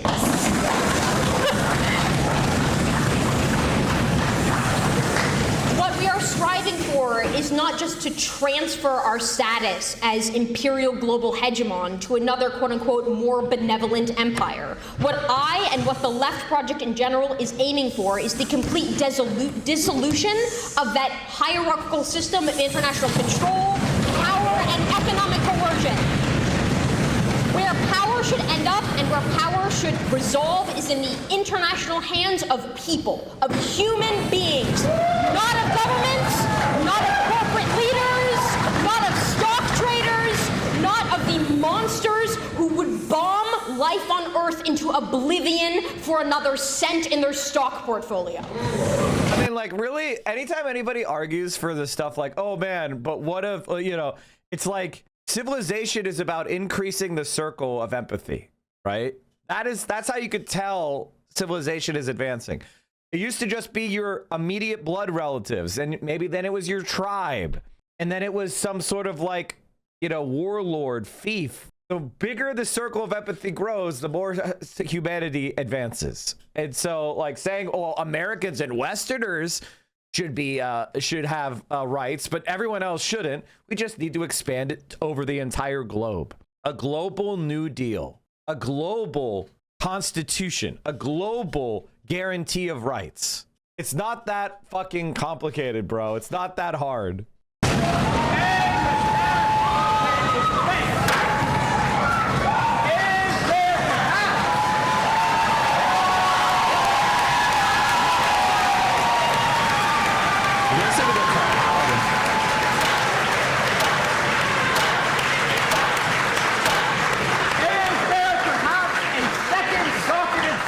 In the affirmative. The speech. Is this the other good speech? I heard the women were killing it. That was the rebuttal.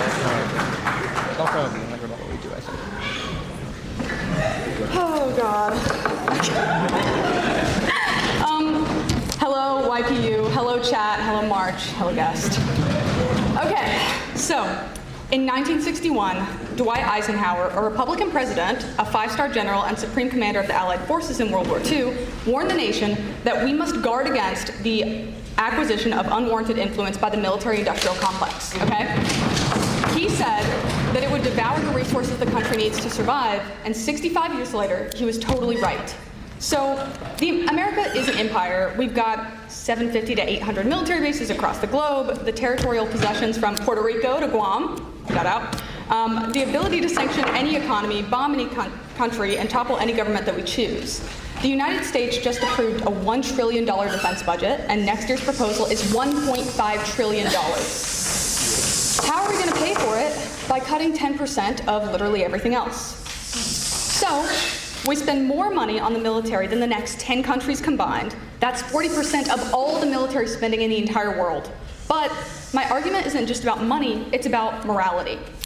Historian Howard Zinn documented how American expansion has always been justified by the same lie that we're spreading freedom and democracy around the world. But from the Philippines to Vietnam to Iraq, the pattern never changes. It's mass violence abroad, decay at home, and ordinary people are set to foot the bill. What's with hissing? You're not allowed to clap and cheer. You can hiss and stomp. The dumb tradition. People do it for attention. It's very fucking annoying. I honest to God, think that a person should get 3 hisses. Who gains and who pays? This year, Congress added $39 billion in military projects the Pentagon didn't even ask for. Why did they do it? Because of the lobbyists. This is empire. It's a wealth transfer from the working class paychecks to... I mean, it's even more complicated than that, right? There's also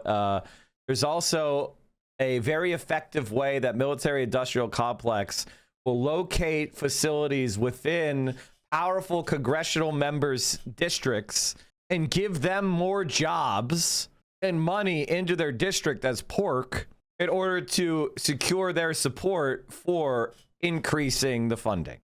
Defend military contractor shareholders. So, This is Assad watching your streams every morning to steal your talking points? What the fuck is this? Okay, dude. Listen. We talk, you know? I don't think Assad steals my takes. We just have similar worldview and we talk from time to time. So it's not a surprise that we say similar shit. We're allies. We're buddies. You know, it's not that complicated. Like, if you see me going really hard on a take, you should expect Hassan to probably have the same take. The only time we disagree is he's nicer. So if I'm going really hard on a liberal, he might not do that. But like, as far as the policies, he's gonna have the same take as me. There are currently 46 active armed conflicts right now, which is the most since World War II, by the way. We've spent $8 trillion on the world on terror, and what do we have to show for it? The world is severely less stable than it ever has been before, and this is the fault of the American empire. So, moving on to who's paying, let's look at the kid in Mississippi whose school can't afford textbooks while the nearest military base next door gets $500 million in expansion money. The veteran, poisoned by burn pits, denied care while defense contractors produce record-breaking profits. However, and having said that, money isn't the real issue. Even if we taxed the wealthy and funded both empire and society, empire would still be wrong because empire means domination. It means killing people who have done nothing to us, including our fellow US citizens. On to the impacts. From an environmental perspective, the US military is the single largest institutional producer and consumer of fossil fuels on the planet at 270,000 barrels of oil a day. And that's for routine operations during peacetime, not even at wartime. That's more emissions than 140 countries combined. And we, the people, are told to recycle, take shorter showers, buy EVs. The onus is put on the individual to change the world. Meanwhile, a single military refueling tanker burns more fuel in one flight than the average American does in 40 years. We sacrifice, they indulge. So, the military burns oil to protect access to oil, which funds more military spending. It's a self-reinforcing cycle of extraction and violence. Our business models cycle and sustain themselves on death tolls. And from a lives perspective, Brown University's cost of war projected that we tracked a human toll. So the deaths of post 9/11 wars have killed 4.5 million people and displaced 38 million people. And the empire doesn't deliver the stability that it promises. Every intervention creates blowback. We've armed the Mujahideen, we got Al-Qaeda. We toppled Saddam, we got ISIS. We are the ones perpetuating these conflicts because perpetual war is profitable for the elites.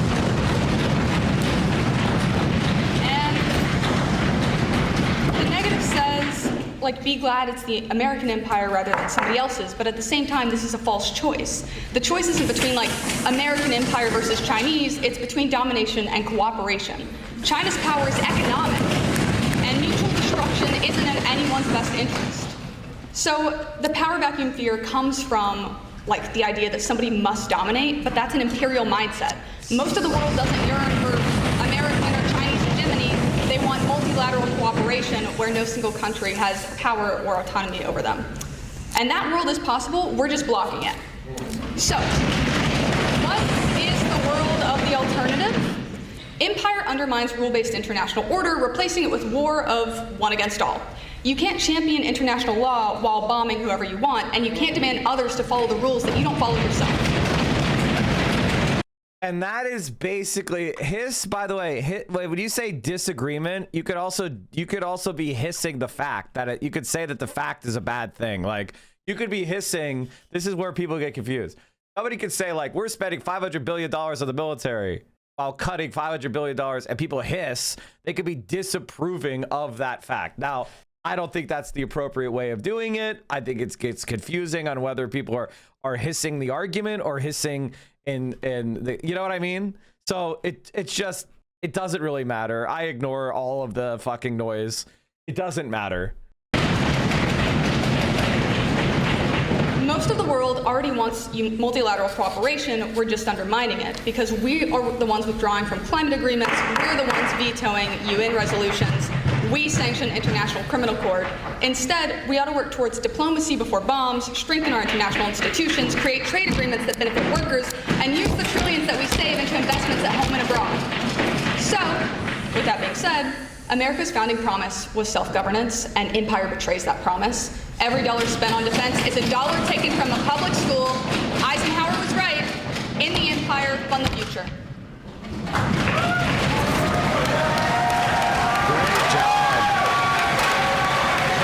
The thing to keep in mind here, chat, is that this is Yale. This is, without a doubt, one of the most rich group of human beings on the planet. Like, if you were to grab a random group of 20-year-olds and say, who are more wealthy and privileged than this group, there would be very few groups that compare to the Yale Politics Club, okay?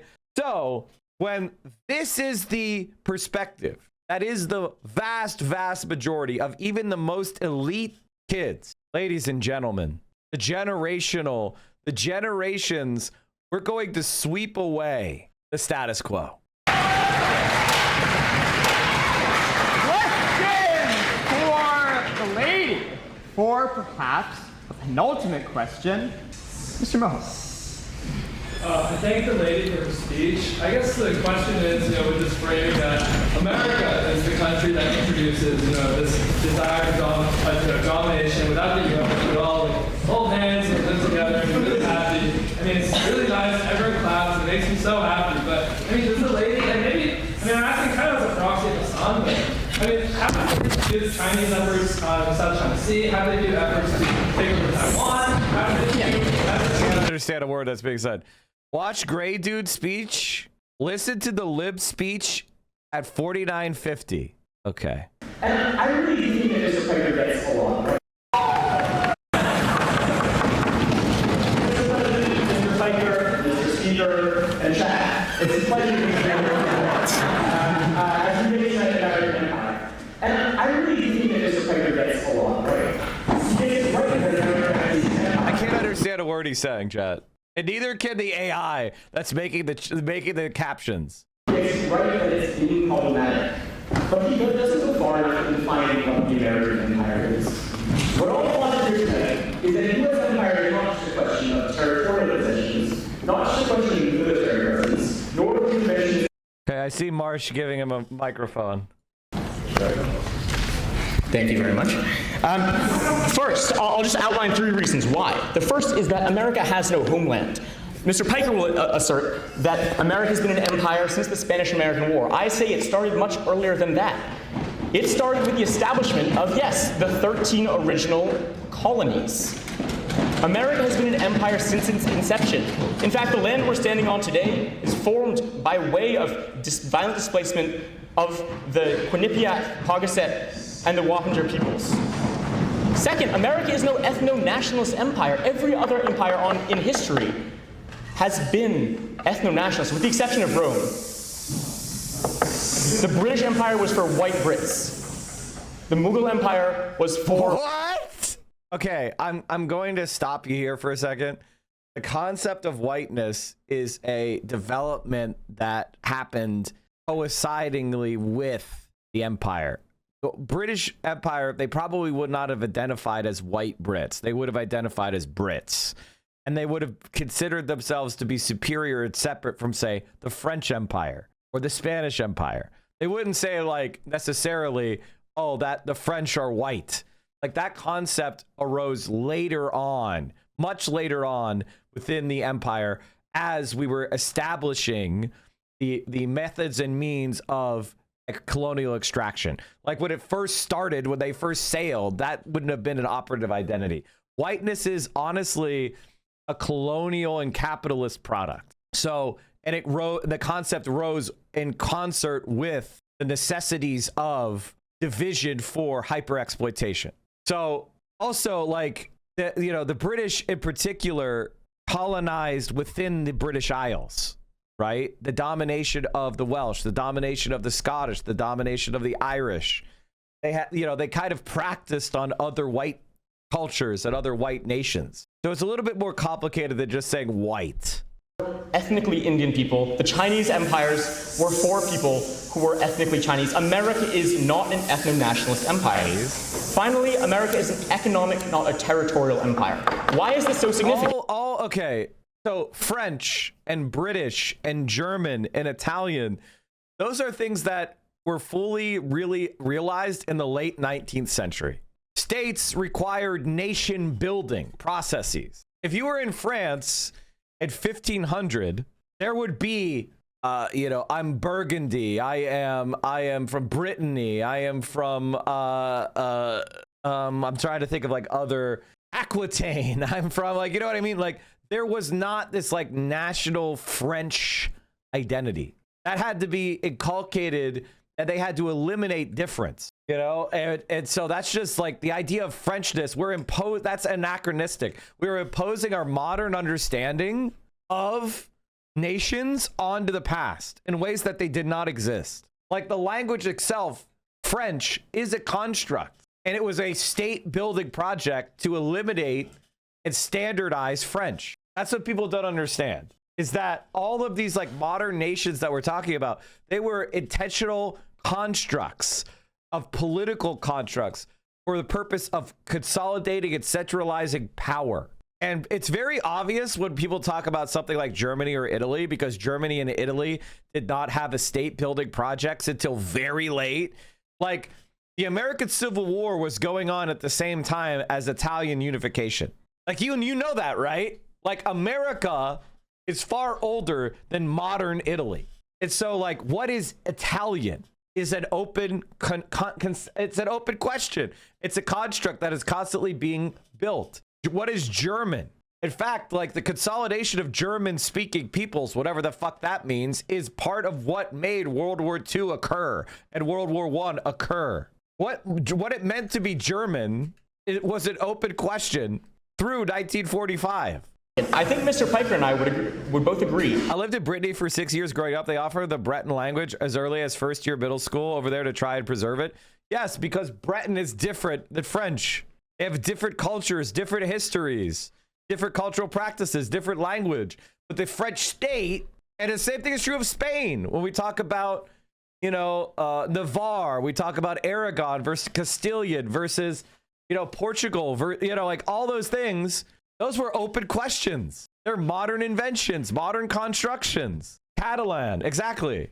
Like they're Basque cultures. There isn't Spanish culture. It is a construct. It is imposed. It is a state building project. So when you say white or American or Spanish or whatever, you're describing a process. You're describing a social and cultural imposition.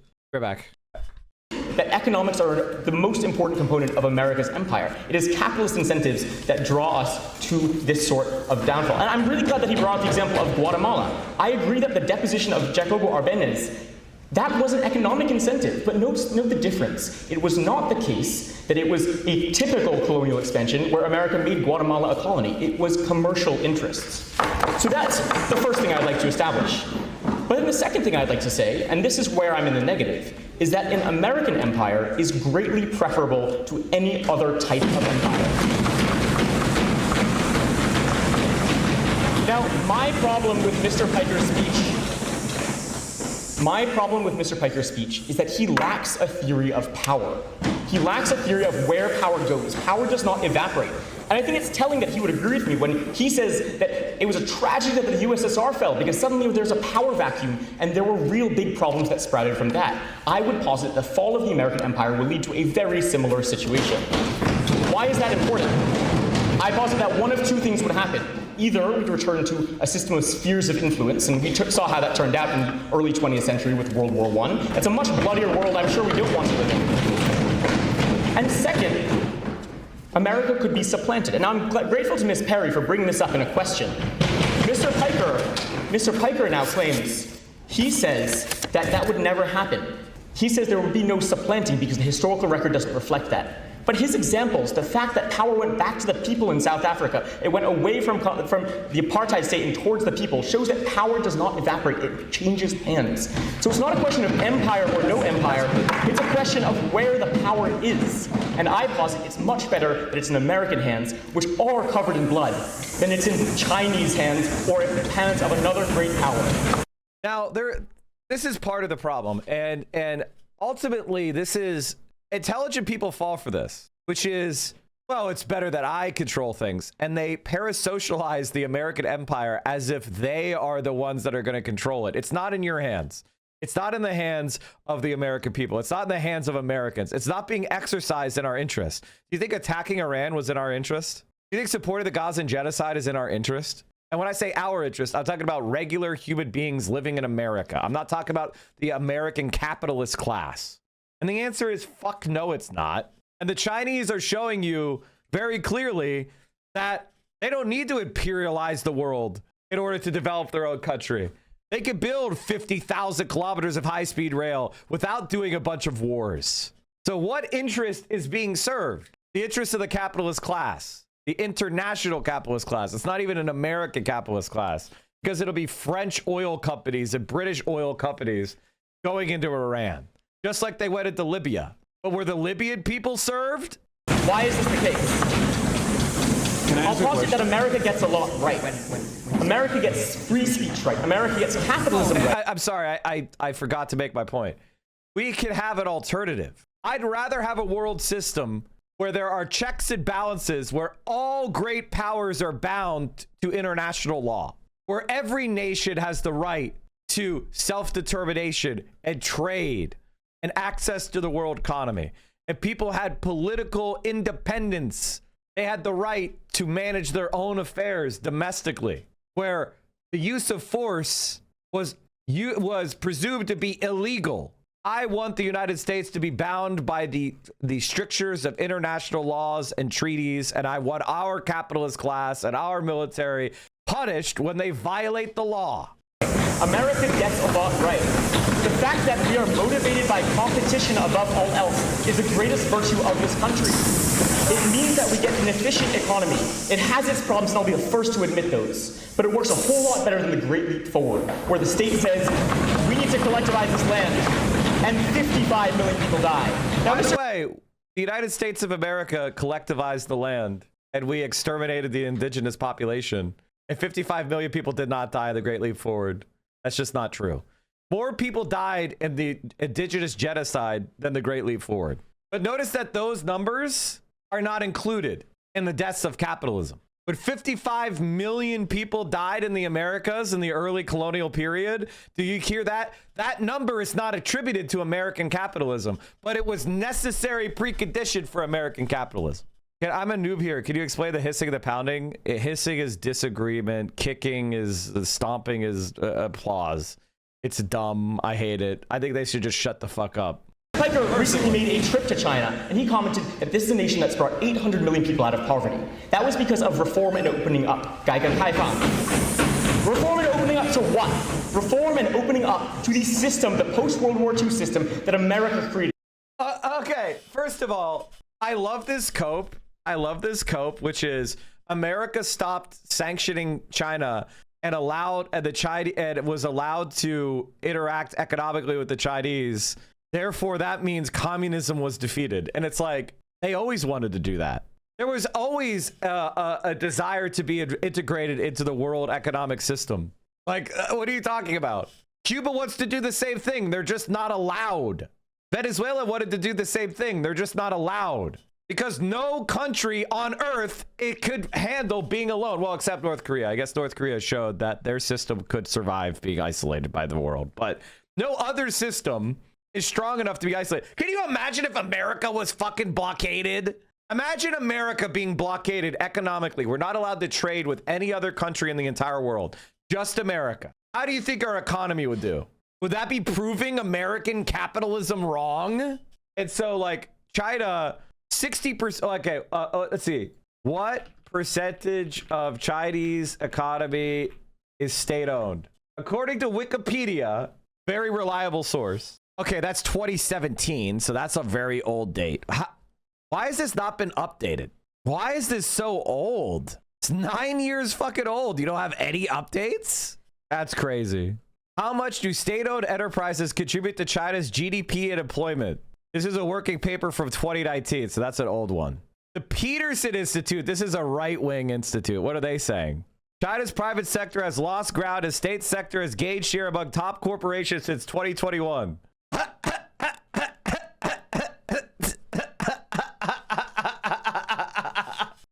Guys, listen. State-owned enterprise is only 54% of market capitalization as of 2024.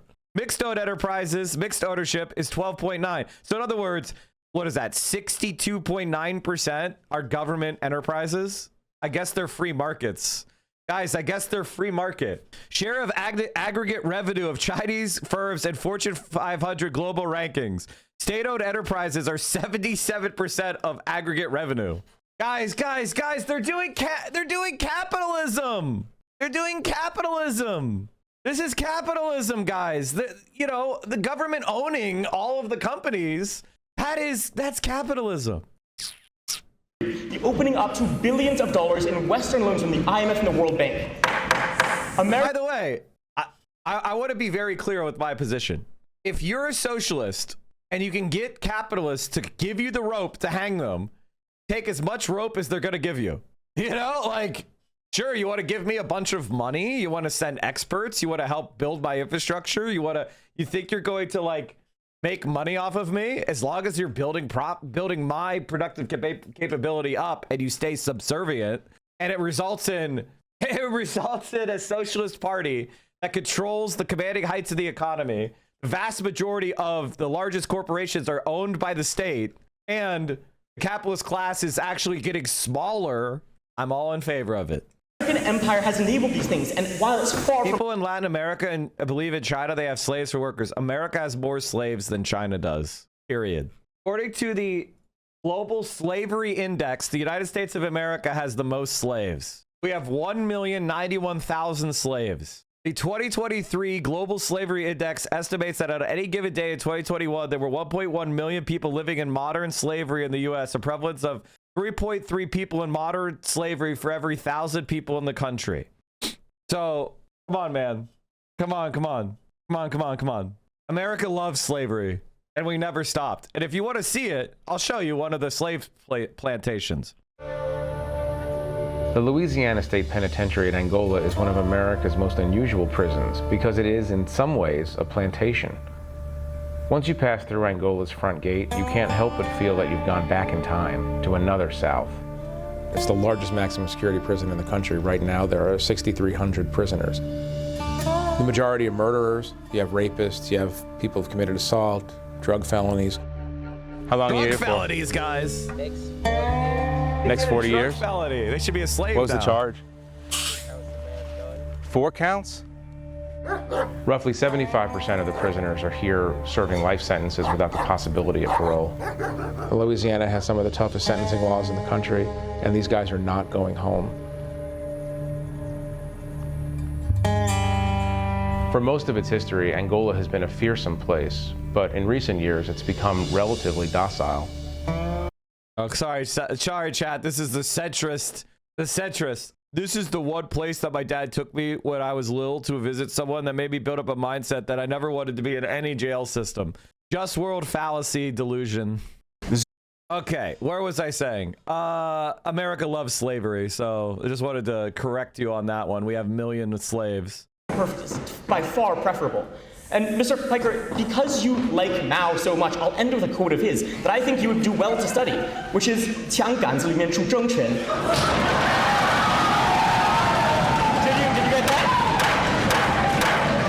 Did you get that? It's political power grows out the barrel of a gun. We do not want a violent world due to a power struggle when American empire falls. America has blood on its hands, but it's better for power to be in American hands than any other.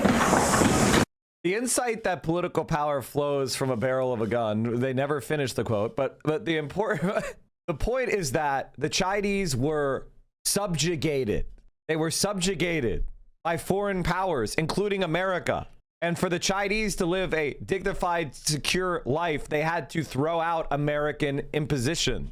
They had to throw out European and Japanese and foreign power. And Chinese had to stand up and defend their own people. And how did they do so? From a peasant rebellion. The poorest people in the world, literal slaves, peasants, they took power in their own hands. That's why you hate China. Because China is a successful revolution of peasants. It's a successful revolution of the poor. That's why they hate China. America was a revolution of the rich for the rich. And so it was been their mission to destroy, starve, and otherwise marginalize China. Well, they fucked up. They let Chinese people and their ingenuity and their work ethic compete and trade on the world stage. And for most of human history, China was the most developed nation. And I can tell you right now that there was a result, and they don't like that result. They're scared of the result. They hate the result. 这是载入中华民族史册的一天。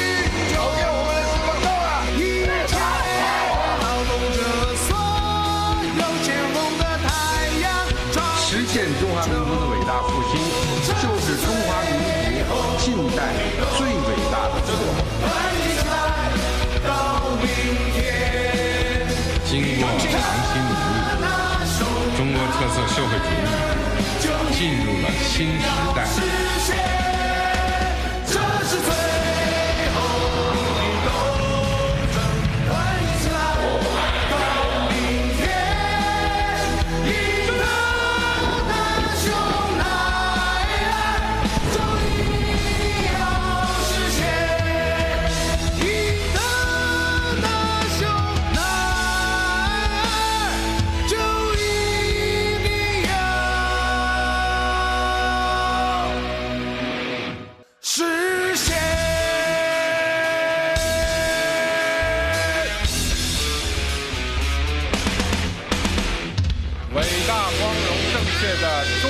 共产党万岁！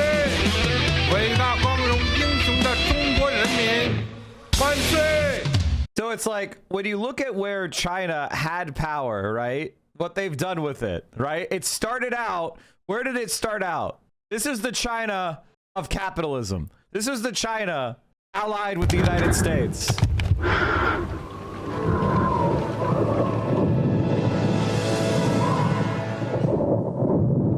全世界无产者联合起来！全世界无产者联合起来！新青年8。 Anyway, I'm not gonna make us watch the whole International, but you get my point. It's like, oh, but if it wasn't in our hands, it would be in Chinese hands. Oh wow, wow, man, I'm so scared. They're gonna what? Sell me a nice solar panel? Trump says he's willing to give up rights and privileges afforded to citizens for FISA laws, which allow spying on Americans without lawful warrants because our military patriots desperately need it. What the fuck? Right-wing threesome gone wrong led to mysterious Yale stabbing suicide? They were engaged in a threesome with the female Yale undergrad whose attentions on McCod. Apparently it's by Carlisle to stab his longtime friend in the neck and kill himself. New Haven police would only say they had a pretty strong sense of Carlisle's motivations. Come on! Why do we have... Come on! Why is it private? Okay, I need to see more. I need to see more. Okay, I don't know if that's the same guy. Okay, thank you for that chat. Oh.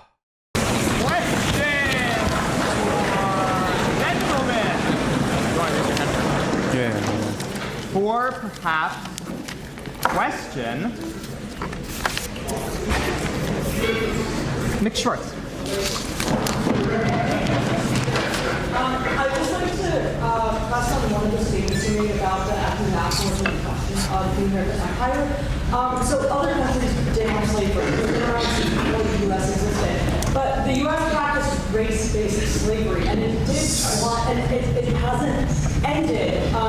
In so it's still practice segregation based on race, and arguably Israel does the same thing. So why would the U.S. Empire stop with racism in the U.S.?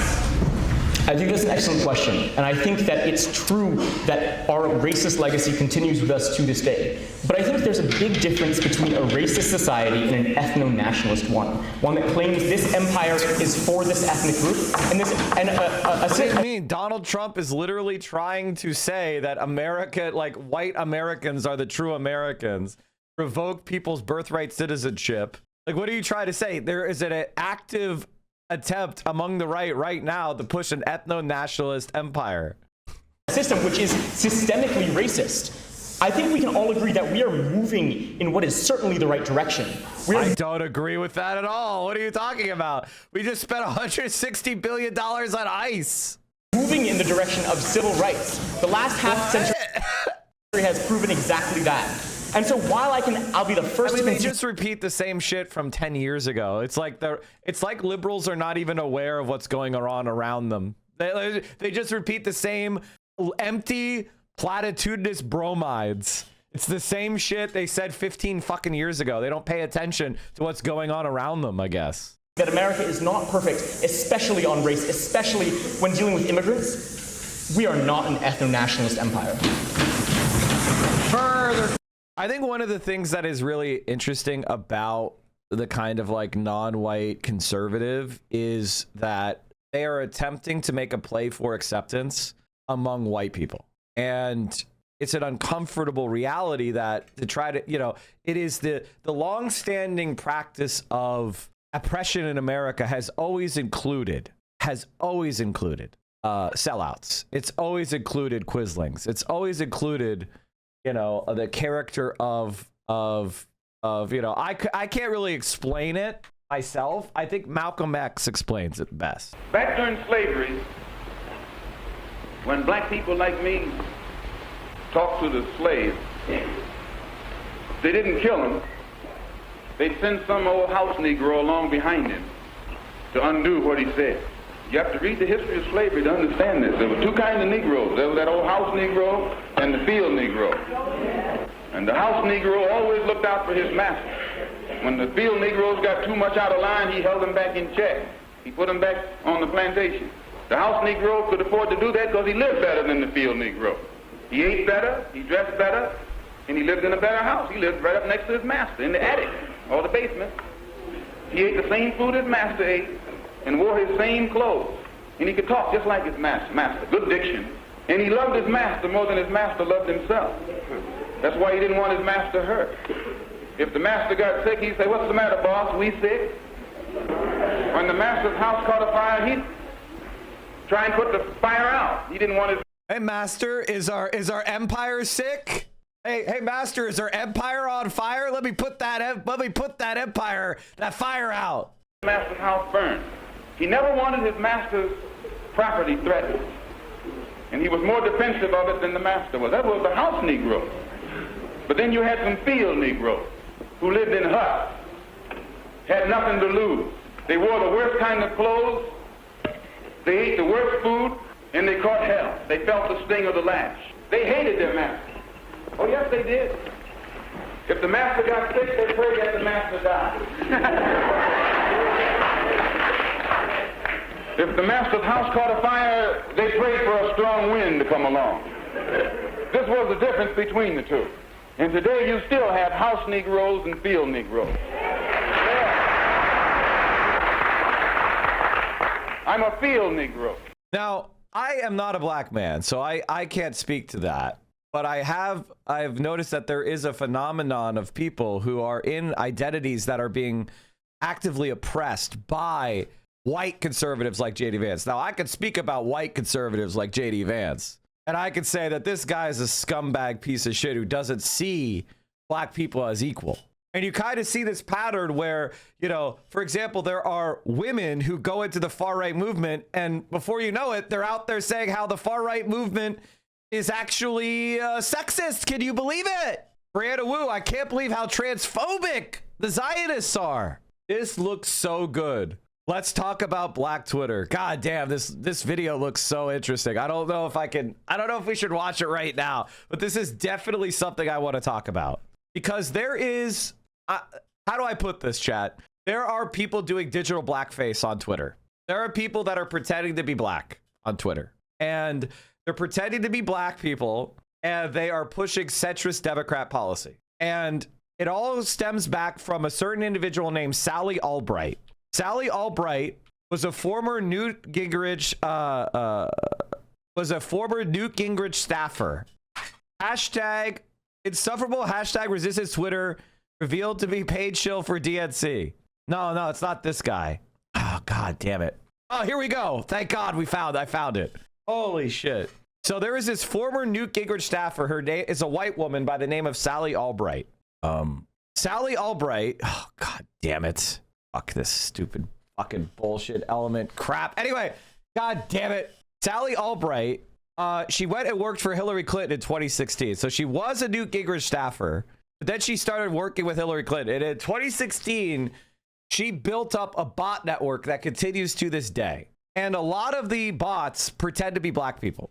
And it's very uncomfortable because, you know, obviously there are some black people who are centrist Democrats, right? You know what I mean? Like, there's no doubt that that is a person that exists. But a lot of the most active accounts are part of this Sally Albright. They don't really exist. And after the primary, Albright continues to claim that Sanders is a fraud, liar, racist, and corrupt, among many other things. In one instance, she declared that the policy idea of free college as promoted by Sanders was racist. Unfortunately, it's no longer here because she got banned. So her main account is gone, but her bot network continues. Trevor, a Sanders supporter who declined to provide his last name in fear of being doxxed, who goes by liking online on Twitter, noticed a strange pattern of behavior when Albright responded to him. Her tweets addressing him were rapidly retweeted by the same series of accounts. This created a barrage of notifications, making it look as though there was an avalanche of opposition to everything he said.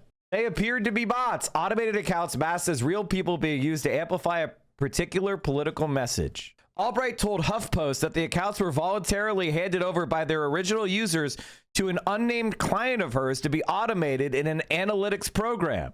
She said she was bound by a non-disclosure agreement and could not disclose who was collecting and automating these accounts and for what purpose.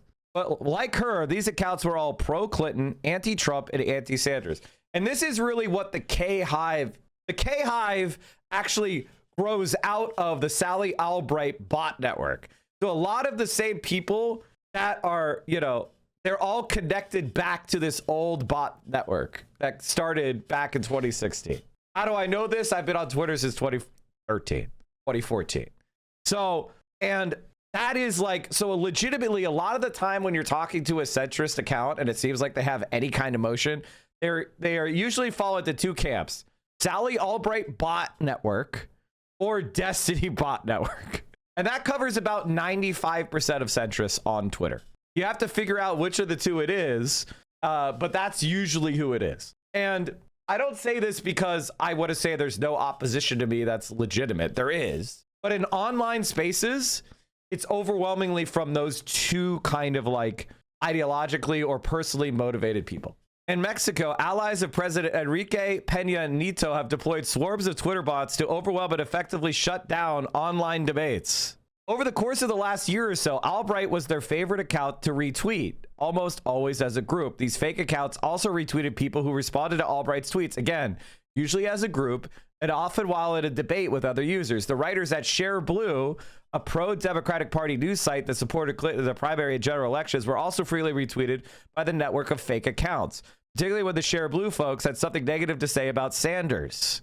These accounts also liked hashtag resistance celebrities like conspiracy theorist Eric Garland and Harvard law professor Lawrence Tribe. They were often deployed in intra-Democratic Party battles. When Albright led a Twitter campaign to attack 2017 Women's Conference for inviting Sanders to speak, after Clinton, Senator Elizabeth Warren, and Senator Gillibrand had turned them down, the automated account network deployed to retweet her and any positive responses to her tweets. And here's what I'm talking about. Here's an example of one of the fake accounts. Hi, my name is Iris Winter. The original image from skater Sarah Hurtado's Instagram account, and the image used on the fake Twitter account named Iris Winter. Now, this started before AI, right? This started before AI, so they would steal black people's images. Click the X. Oh, there's an X. Thank you, chatter. I should have noticed that. I'm so blind. I didn't even notice that. When this pro-Albright Twitter force, many of the accounts taken on false personas with stolen photographs. So let's take a look at them. Iris Winter. Oh, caught. See, all these accounts got caught and banned. But this is because they are in the article. So unfortunately, it was a bad look. The picture used by Georgia Miles is actually Deja Ferrer Quinones, a New Jersey woman who was killed in a September 2016 by a car involved in a high-speed police chase. Jesus fucking Christ, that's evil. Maggie Campbell's picture is one of Deb Solsrud, a Florida woman who died in a plane crash in December 2016. Jesus. Madeline Ward's photo is really Mary Knowlton, a retired librarian who was killed by a police officer at a practice drill. God damn, this is horrible. These are the centrist Democrats that are attacking you, by the way. You're fucking evil. Like, do you see how evil these motherfuckers are?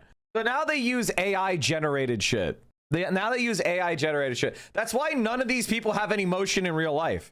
Because the centrist Democrats are not real. They're botted. And of course they're botted. They're in the favor of corporations. That's why after going to literally dozens of events, I've only had one schizo who was real, who went after me. And he was an anarchist. So even like, you know, the only schizo I've ever had to deal with in real life was an anarchist. They said I was a white nativist. I'm a white nativist, according to them. But that's it, because the centrist Democrats don't exist. Of the Albright linked accounts, Over the Bay Bridge appears to have a picture of an actual person named Kirby Manning, but the Manning photo has been taken from someone else and appropriated for the account. The real person is Brinkley Hutchings, a leadership coach and environmental activist in Alabama. It's a shame that all these old accounts got suspended. I wish they were still around so we could see who. But do you see this? Simple Composer. And each of these accounts was connected to a website domain that had been purchased by Albright. Oh, Single Composer, Power Scheduler. Oh, fuck, the Rich Wilkins. Does he still exist? Does he still exist? I remember this guy.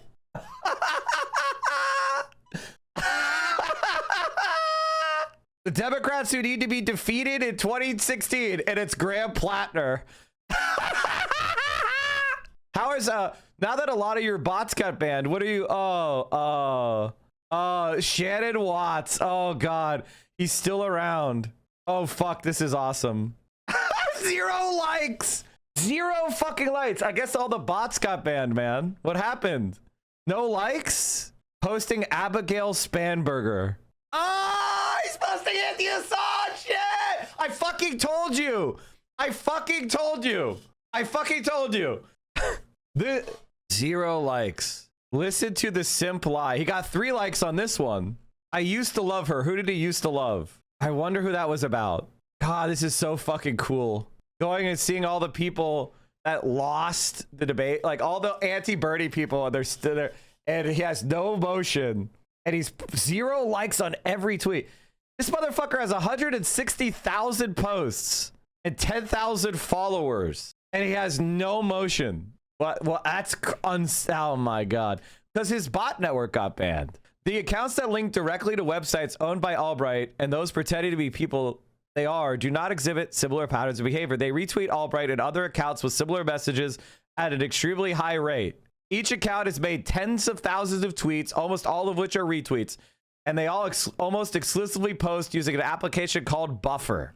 In March 2017, Albright tweeted a complaint at Buffer about a problem she was having with a recent update. In one tweet in the conversation, she posted a screenshot of her Buffer account. That screenshot showed a number of profile pictures from Twitter accounts under her control through Buffer.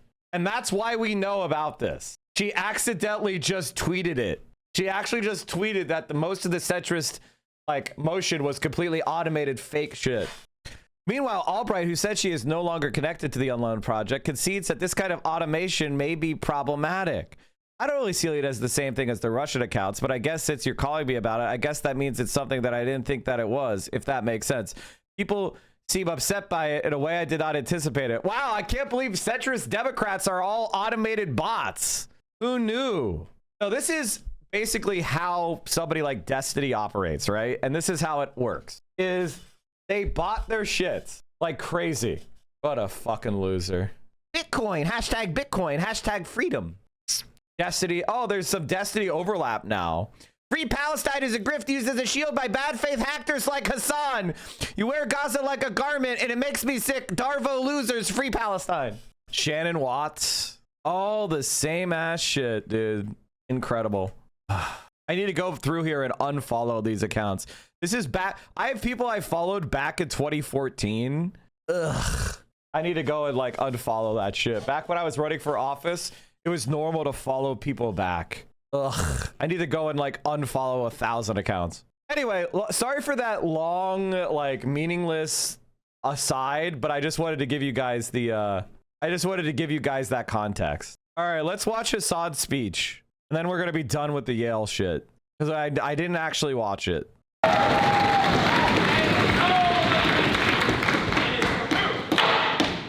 there perhaps a first document in the affirmative for the speech? Chat, I have to pause this for a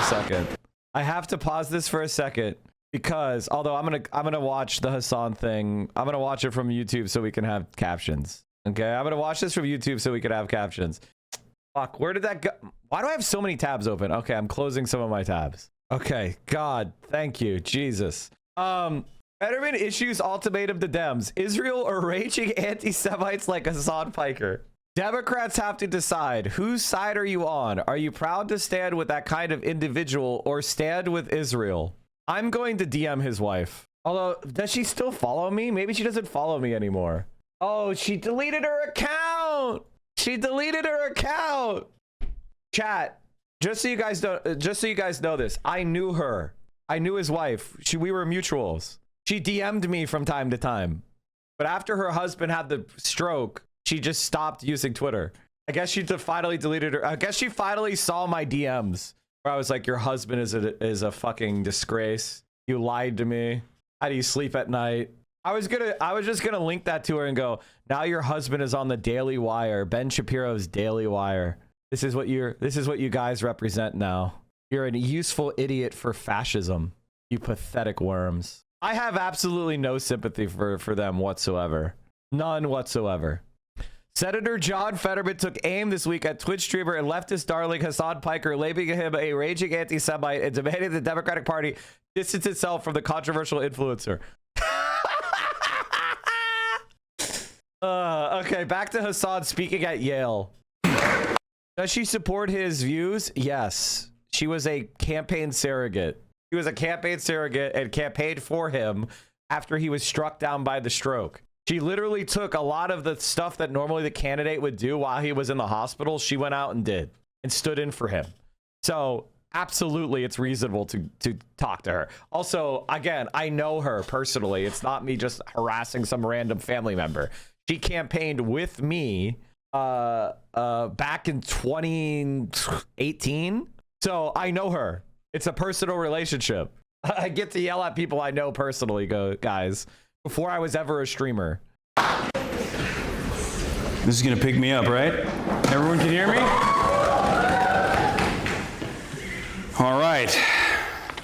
Just want to start off by thanking everybody for allowing me to come to Yale University today and be able to deliver a speech on one of my favorite subjects, U.S. empire.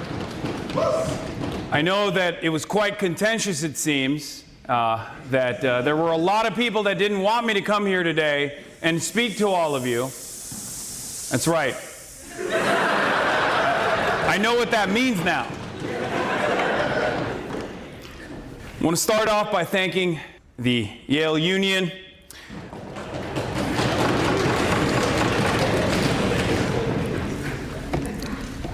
I'm especially sad that Senator Rick Scott couldn't make it.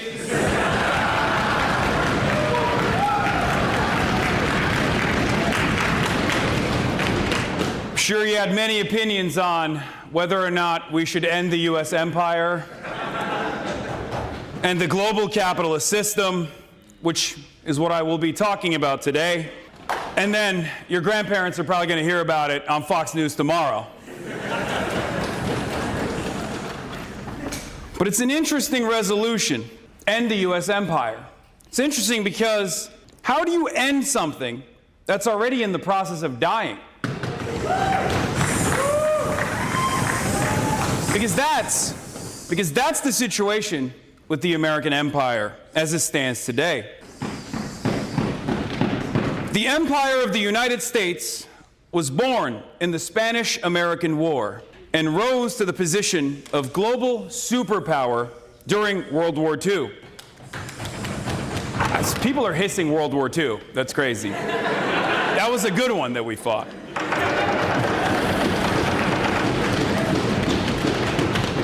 Sure, you can trace America's imperial roots to killing and stealing from the Native Americans or to the Mexican-American War, but America's status as a transoceanic power came with the dawn of the 20th century.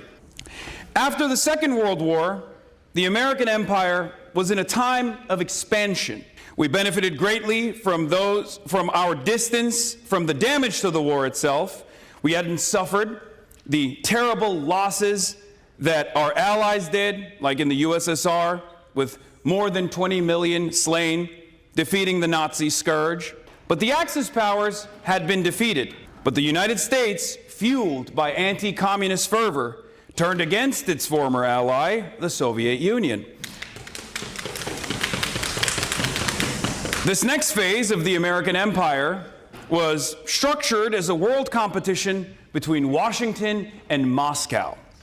Everywhere the United States looked, it found communists under the floorboards, under the beds, both real and imagined. And naturally, this anti-communist struggle went hand in hand with American imperial interest. From Europe to East Asia, the interests of our investors and our corporations were protected, and protected unconditionally, mind you. And rather than start converting our swords into plowshares, at the end of World War II, we dropped atom bombs, 2 of them to be exact. By the way, chat, I have an update. Americans grow a bit friendlier toward China. Favorability of China among Americans over time. The percentage of Americans holding favorable views of China rose for a 3rd straight year. Meanwhile, the share of Americans who view China as the enemy has fallen significantly over that time. In the most recent survey conducted in late March, 27% saw China favorably and 71% unfavorably. The increase was driven by Democrats, 34% approval, who were nearly twice as likely as Republicans to view China favorably. Democrats are also far less likely than Republicans to see China as an enemy at 14%, or 44% of Republicans, respectively. The overall percentage of Americans viewing China as an enemy dropped from 42% to 28% now. However, Americans are much more likely to label China a competitor than a partner. And the confidence that President Xi Jinping will do the right thing regarding world affairs has doubled since 2023, but it's still only 17%. China's global favorability has risen. China is net favorable worldwide is 8.8%, whereas the United States is negative 1.5%. So both at home and abroad, Chinese soft power is rising. To show the rest of the world that we had that capacity to change the tides of history in an irreparable manner. We helped out Nazi and Japanese war criminals. We got into a hot war in Korea where we used the information that we got from those pardoned Japanese war criminals, chemical and biological warfare on Korea. And we began this long-term worldwide Cold War. In other words, we became the monsters that we had supposedly vanquished.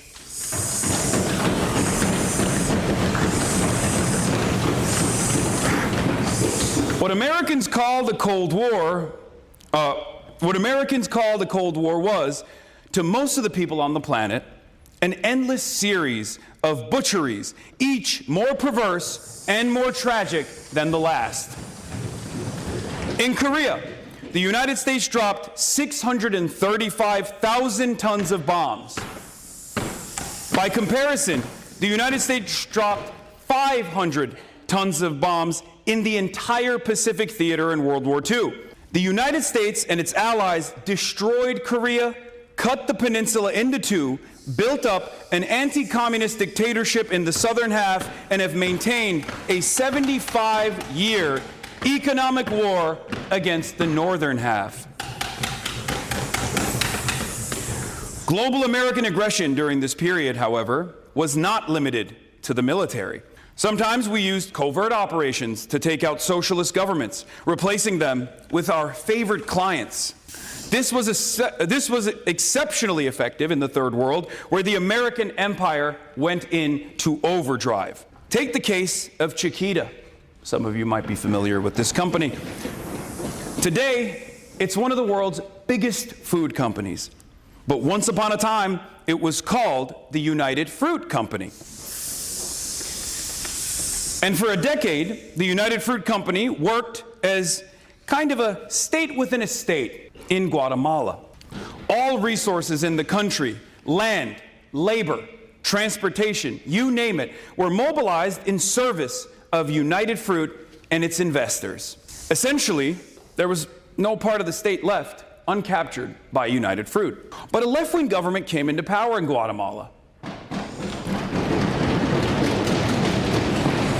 After a 1944 revolution, and this socialist government pursued, trigger warning for all the capitalists in here, land reform.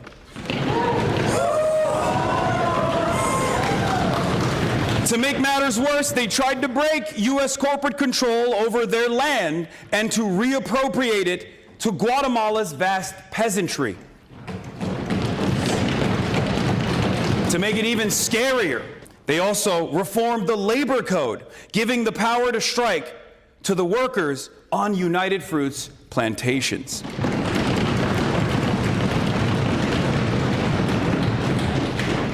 But Uncle Sam had different plans. That was far too much. I should point out that the American Secretary of State, John Foster Dulles, you might be aware of this person, had previously been United Fruit's corporate lawyer. Now, he was in a position to back them up. In 1954, the CIA organized a coup d'etat in Guatemala. They did this by isolating Guatemala diplomatically, punishing it economically, cutting off weapons purchases, and when Guatemala was weakened, the CIA organized an army in exile to finish the job and to throw out the socialist government. The CIA drew up a list of dozens of communists to be killed by assassination. Guatemala has suffered in poverty and violence for most of its history since then. Now, many people have rightfully wondered, what was the point of defeating the Nazis if we went on to dominate so much of the globe as violently as we have? Was the point of all of it so that we could have the rest of the world to ourselves? The Guatemalan president, Juan José Arevalo, delivered a speech at the height of the American pressure campaign that kind of channels that exact same question. Before the coup d'etat, he said these words, and I think those words still ring true today. He said, and I quote, "The war that began in 1939 ended, but in the ideological dialogue between the two worlds and two leaders, Roosevelt lost the war. The real victor was Adolf Hitler. It is my personal opinion that the contemporary world is moved by the ideas that served as the foundation on which Hitler rose to power." 70 years later, I think history has proven Arevalo right. In place after place, time after time, the United States can never settle down its imperial bloodlust, this forever hunt for manifest destiny. We can draw a straight line from indigenous massacres of the early United States to the 20th century, killing fields that we have created in the Third World. Hi.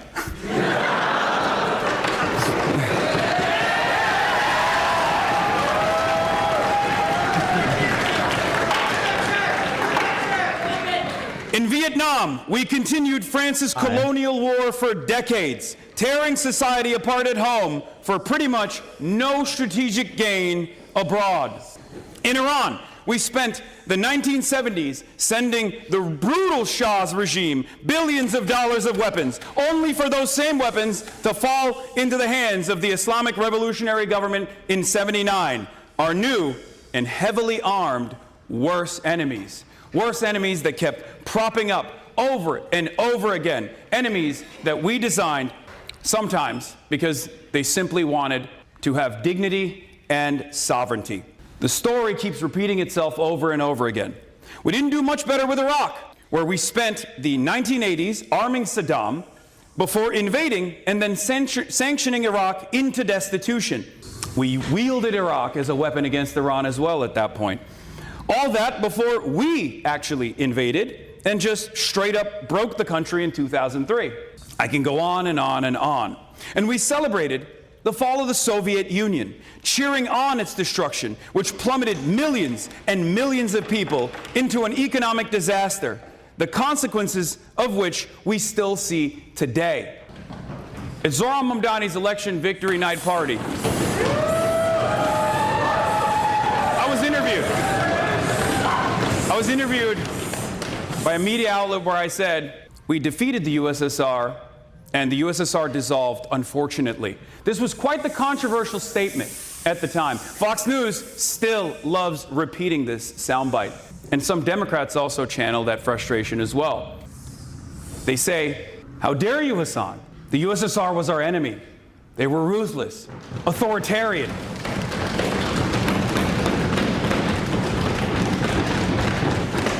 The fall of the USSR was one of the greatest catastrophes of the 20th century. Just wait, listen, maybe you'll agree. Not only was there incalculable harm done to every single country under its banner, child prostitution, skyrocketing suicide rates, life expectancy plummeting, but America was no longer contested around the globe. And it is precisely because of the end to that multipolarity that we saw accelerated neoliberalism that is devastating every Western nation right now. Unlimited and unchecked greed.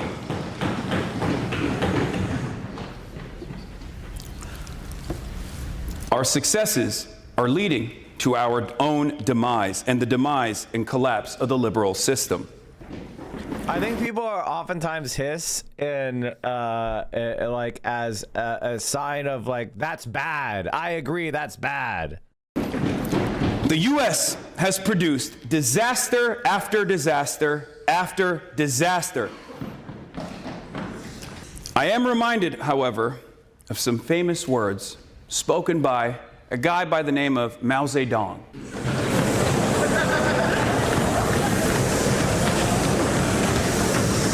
Speaking with an American journalist in 1946, Mao Zedong said these words: all reactionaries are paper tigers. In appearance, the reactionaries are terrifying. But in reality, they are not so powerful. Speaking of U.S. imperialism, people seem to feel that it is terrifically strong. But it will be proved that the U.S. reactionaries, like all reactionaries in history, do not have much strength. In the United States, there are others who are really strong. The American people.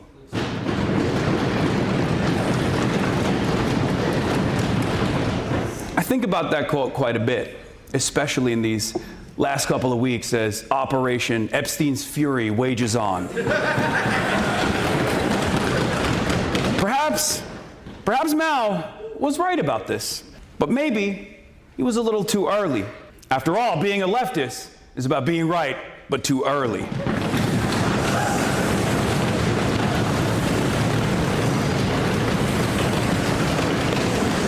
I'll revisit that quote in a little bit. I want to talk about another great man, Vladimir Ilyich Ulyanov. You might know him as Lenin. Lenin. It was Lenin who described imperialism as the highest or newest stage of capitalism. Successful imperialist powers, he observed, allowed their citizens to benefit from the exploitation of their colonies. But the system was unstable. The development of imperial economies was uneven. The colonies were a way of sending surplus capital and people into new markets. In the 1960s, Kwame Nkrumah, the African socialist who served as Ghana's first president, updated Lenin's theory with his own book on neocolonialism. What he described was how, in the era of decolonization under American hegemony, colonialism actually endured. Through many different ways, foreigners were still able to dominate notionally independent countries like the Congo or Colombia. To give an example, say an African country nationalizes its oil reserves, but unfortunately, they don't own or operate their own domestic refineries. Or maybe they don't even have domestic refineries at all. Say that African nation decides to take a closer look at the Western capital-backed contracts. What do you think happens?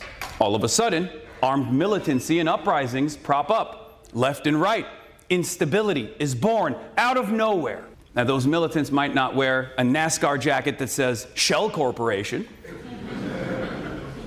but that doesn't change the reality that those militancies oftentimes are working for the same exact interests.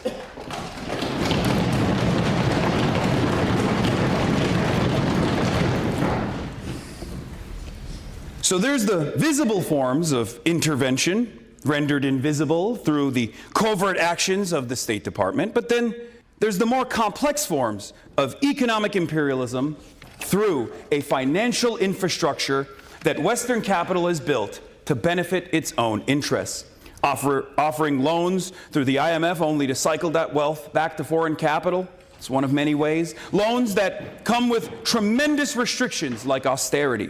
Money that is handed over to developing nations that are only allowed to be spent in ways that generate returns for foreign investors.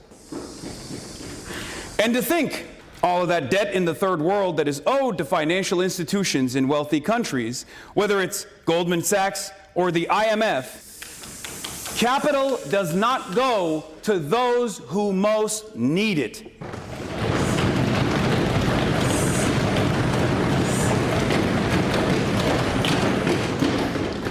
This has been, with, of course, substantial updates, the system of global exploitation that has endured for decades. And it has been facilitated by the United States, which, after so many disasters, is now running out of energy to hold this system together. There are no more big enemies left that the United States can beat. And after an empire destroys all of its enemies, it turns the gun on itself. After all of this plunder is not necessarily done for you. It's done for parasitic international capital. And parasitic capital has no loyalty to ethnicities, religions, nationalities, but only to the almighty dollar, only to the profit motive.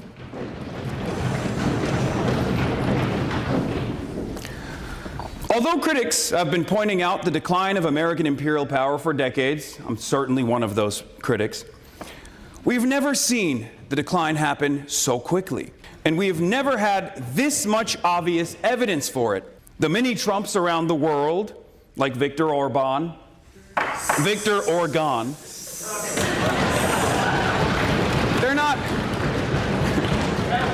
not doing so hot.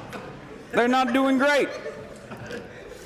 As the Ukraine war heads to a settlement that will be unfavorable to NATO, the United States and Europe are fighting over Greenland and Benjamin Netanyahu. And speaking of Benjamin Netanyahu, some might say the real president,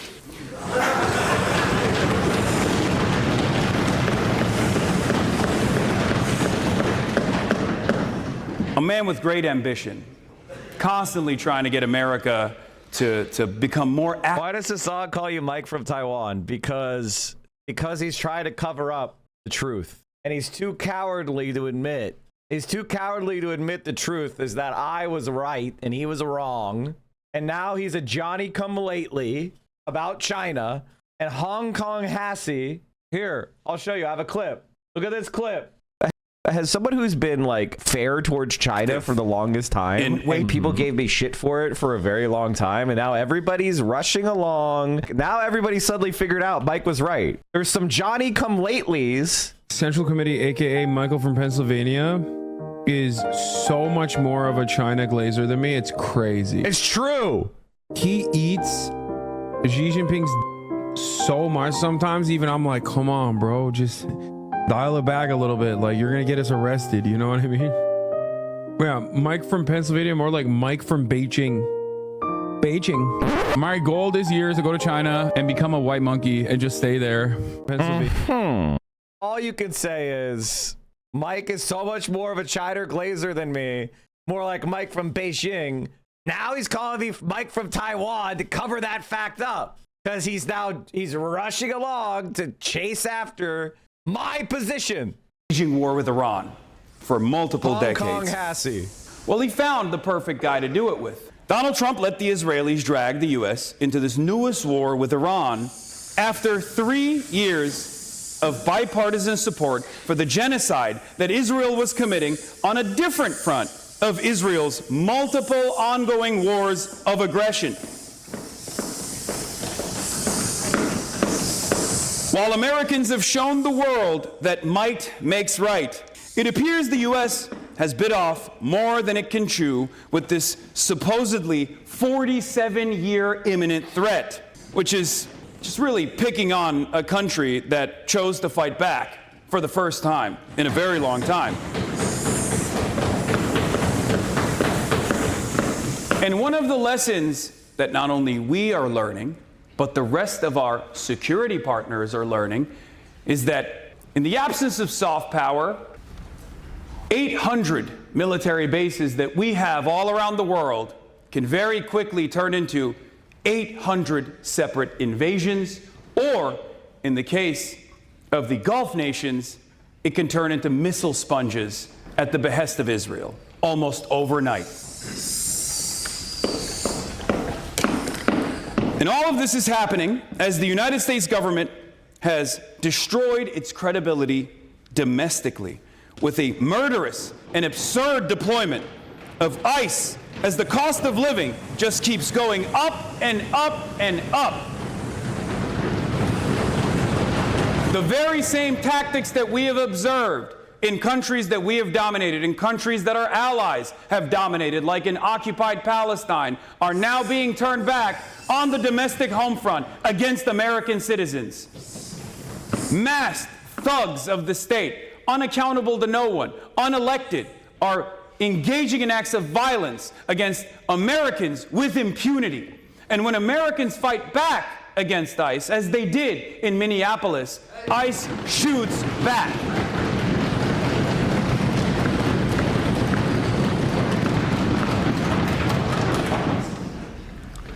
And the problems continue. Guys, I think the main problem that we have is there's an informational gap. I talk about this a lot, but basically you could talk about conservatives. They're in one of two camps. They're either ignorant or they're evil. And the purpose of the gatekeeping, the purpose of the elite reproduction systems like Yale is to take people that are intelligent and inculcate them to accepting an evil status quo. And if you look at the people that are arguing against Hassan, they don't say anything about the facts, right? They never propose any alternative reading. They say, yes, America's hands are soaked in blood, but better our bloodied hands than the hands of the other. And they call on you to compare actual atrocities to imagined crimes and say, isn't your imagination so much worse than what I've actually done? And I think that if you are persuaded by that, you are so evil that you should not be allowed to have a job. I think you should be put into a facility that has a nice little stocked pond, and you should spend your days walking around that pond in a fucking bathrobe until you die. Like there's no saving you. I can imagine a lot of evil shit, so therefore I support American empire killing kids is an irredeemable state. Like the fact that you said that out loud and thought it hit. Journalist Stephen Semler wrote recently, that Trump's budget manages to be $361 billion larger than last year's, despite cutting $300 billion in social programs and other public investments. All of that money is going to policing, and it's going to endless war. It's not going to bridges, it's not going to tunnels, and it's certainly not going to health care. Every single one of you, regardless of your political affiliations or your ideology, should consider that money to be stolen from you.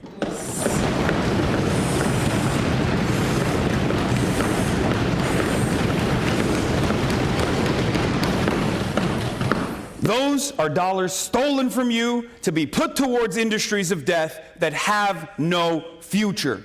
This bargain isn't tenable anymore. It's over. It's not tenable for the employee of the California missile designer. It's not tenable for the veteran who wants free college. It's not tenable for the kids in crumbling Philadelphia schools. And it's certainly not tenable for the homeless, the working class, and of course, for the rest of the world. Those who happen to exist under the boot.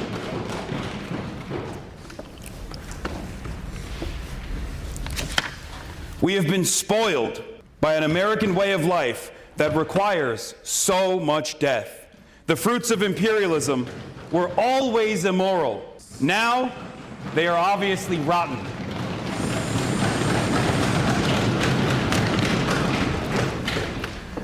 I don't know how else to put it. The American empire is fading fast, regardless of what we resolve here today. And I'm not just saying that so that I have an upper hand in this conversation. No matter what we say here, American empire is going to inevitably fall.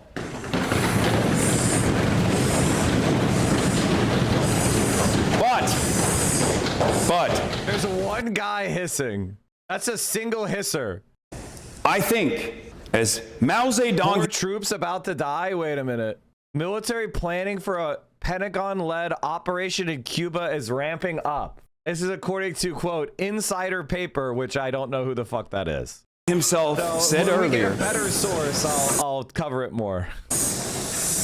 There is a power within the American people to change the nature of this decline. He had a lot more confidence in the American labor class than many Americans do today, I'll tell you that much. I believe that we are living through a strange and radicalizing time for millions of Americans, and I've seen that with my own two eyes.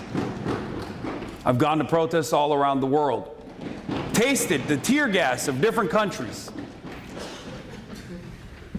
and I've seen Barbaras and Debras, aged 75 and above, yelling at ICE agents in Minneapolis.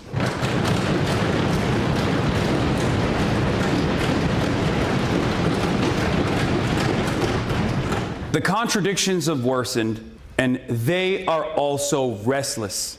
They also want that change. People intuitively understand that there is another way for the United States to exist in the world. A way in which we're not constantly exploiting people, deciding other countries' futures for them, or, say, blockading their seas because they just completely embarrassed us politically, like in the case of Cuba. Holding on to old grudges for no reason as we starve economically and literally an island nation that happens to be 90 miles off of our coastline where 10 million people live. And that's happening on autopilot. It's happening even if you give no consent to that whatsoever. But we can change that.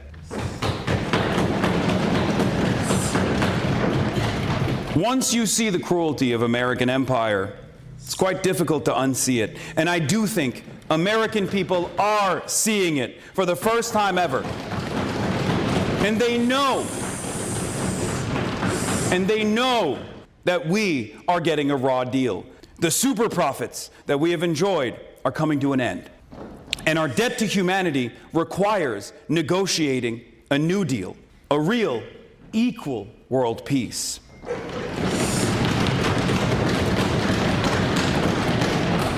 empires never die quietly, and we must end the American empire regardless. But we must manage the retreat of a superpower from the world stage. This is a challenge for our time. Actually, this is the challenge for our time. Because if we do not do this, then the American empire will come to an end in a much more violent way. A curse on future generations that we must avoid at all costs. Thank you.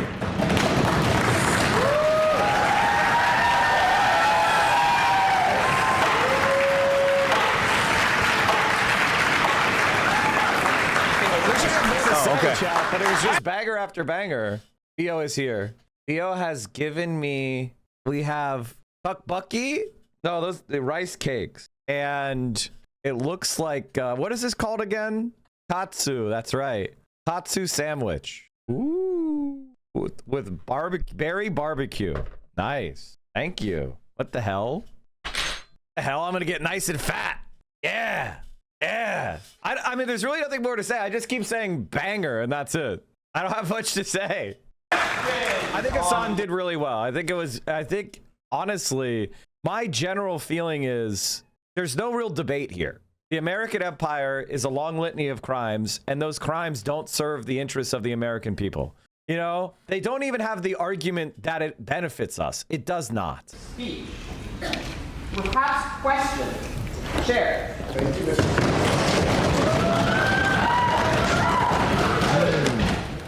Well, I think Mr. Piper for his speech, I really agree with all his points. I think a song gets a closer if you skip to the end. Okay. Let's manage our retreat as a world power. I don't like that. I don't like that framing because Americans hate a loser. And you're basically framing yourself as I'm the guy who's saying we're losers. People are not going to vibe with that. I don't like that framing. The frame that I like is let's come win at home. You know, let's bring it home to win. You know, I would care for you and me, not waste that shit over there. Like, I think that framing is much more appealing to people than going, we're losers and we're being defeated. Like, I don't think that vibes with most people, personally. Wow.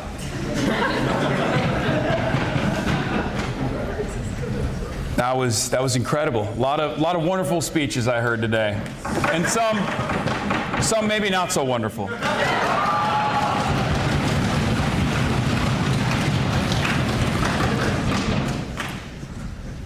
I did, however, hear a lot of American exceptionalism. I heard a lot of liberal chauvinism and an overall fear of the unknown. That's true. A fear of the enemy that we've designed in our minds. That is what justifies Western imperialism in the minds of many, so it's expected. But I just wanted to say thank you for all your wonderful and thoughtful contributions today.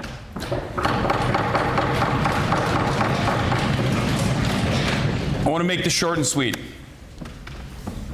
100 years ago, liberalism was failing. There was tremendous conflict on the European continent. 100 years later, with the exception of Russia's invasion of Ukraine, let's be real, it would be unthinkable to assume that Germany would fight against France, or that France would fight against England. Why? Because there's collaboration.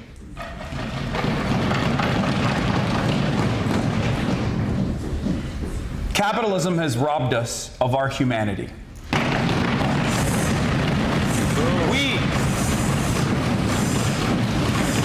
We assume endless greed is the nature of man. But while greed has played a formative role in developing Western society, so has collaboration.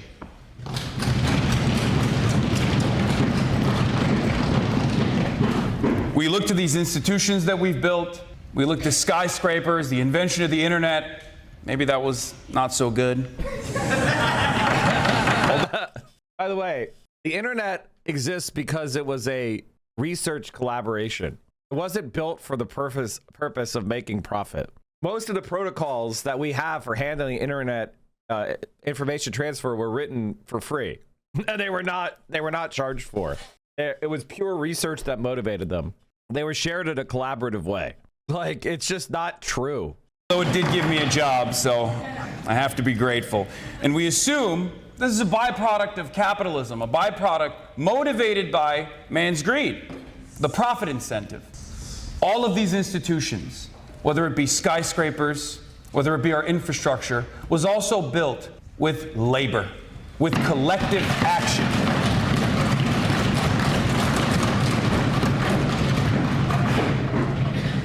It is our choice at the end of the day to focus on one over the other. We can make that choice to no longer be greedy. We can make that choice to no longer exercise that selfishness. And we can make that choice to engage in collaboration. It was DARPA funding, as well as DARPA funding, sure. But DARPA was not for profit. It was a government research agency. Many of you, I believe, regardless of your ideological background, would probably agree that Donald Trump is forcing us to retreat from that collaborative nature, whether it's for good or for evil. I think he's dominating.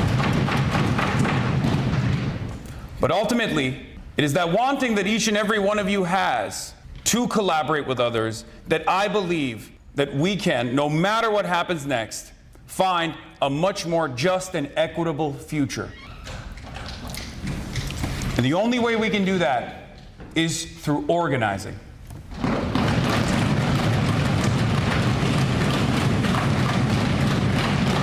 One of the first speakers, I forget your name, had some interesting words to say, that there's always going to be power. I say we put the power back in the hands of the many, rather than the power in the hands of the few. If a dictatorship is inevitable, I'd rather... Excuse me? What, I was coughing. I'm sorry. If a dictatorship is inevitable, okay. Ready for some bass shit. One of the first speakers, I forget your name, had some interesting words to say, that there's always going to be power. I say we put the power back in the hands of the many, rather than the power in the hands of the few. If a dictatorship is inevitable, I'd rather have it be a dictatorship of the proletariat than one that is designed around the needs of the bourgeois class. And on that note, thank you so much for having me today. Look forward to seeing yourself on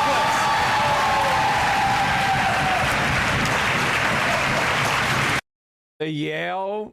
The Yale crowd cheering, let's do dictatorship of the proletariat.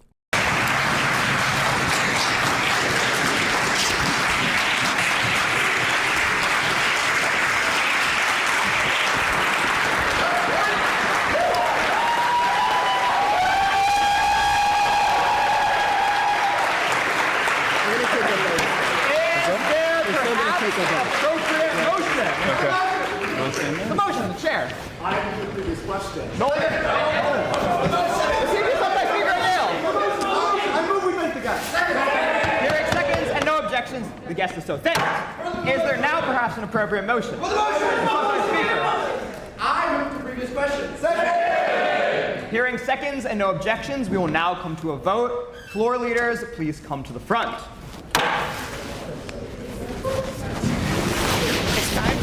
Per the Union Constitution, please only raise your hand to vote if you are a member of one of our 7 parties.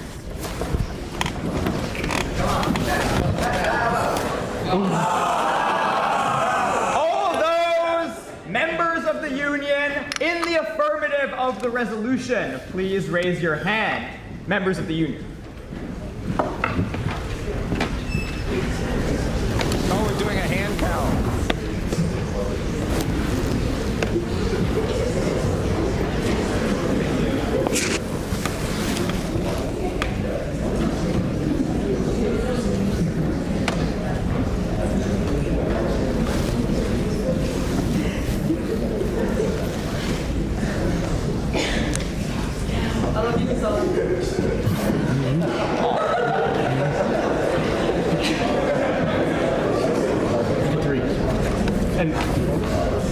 Oh, yeah. I vote for the... All those members of the Union in the negative of the resolution, please raise your hand. Ooh.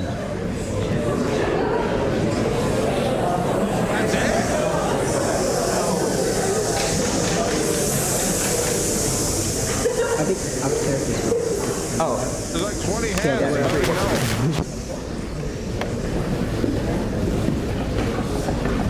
It's like I'm 2/3 at least.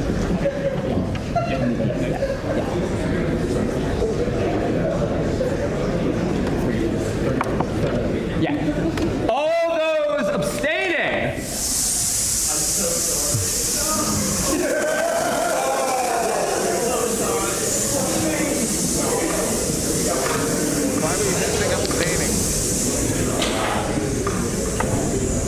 By a vote of 54 to 31 to 3, this motion passes.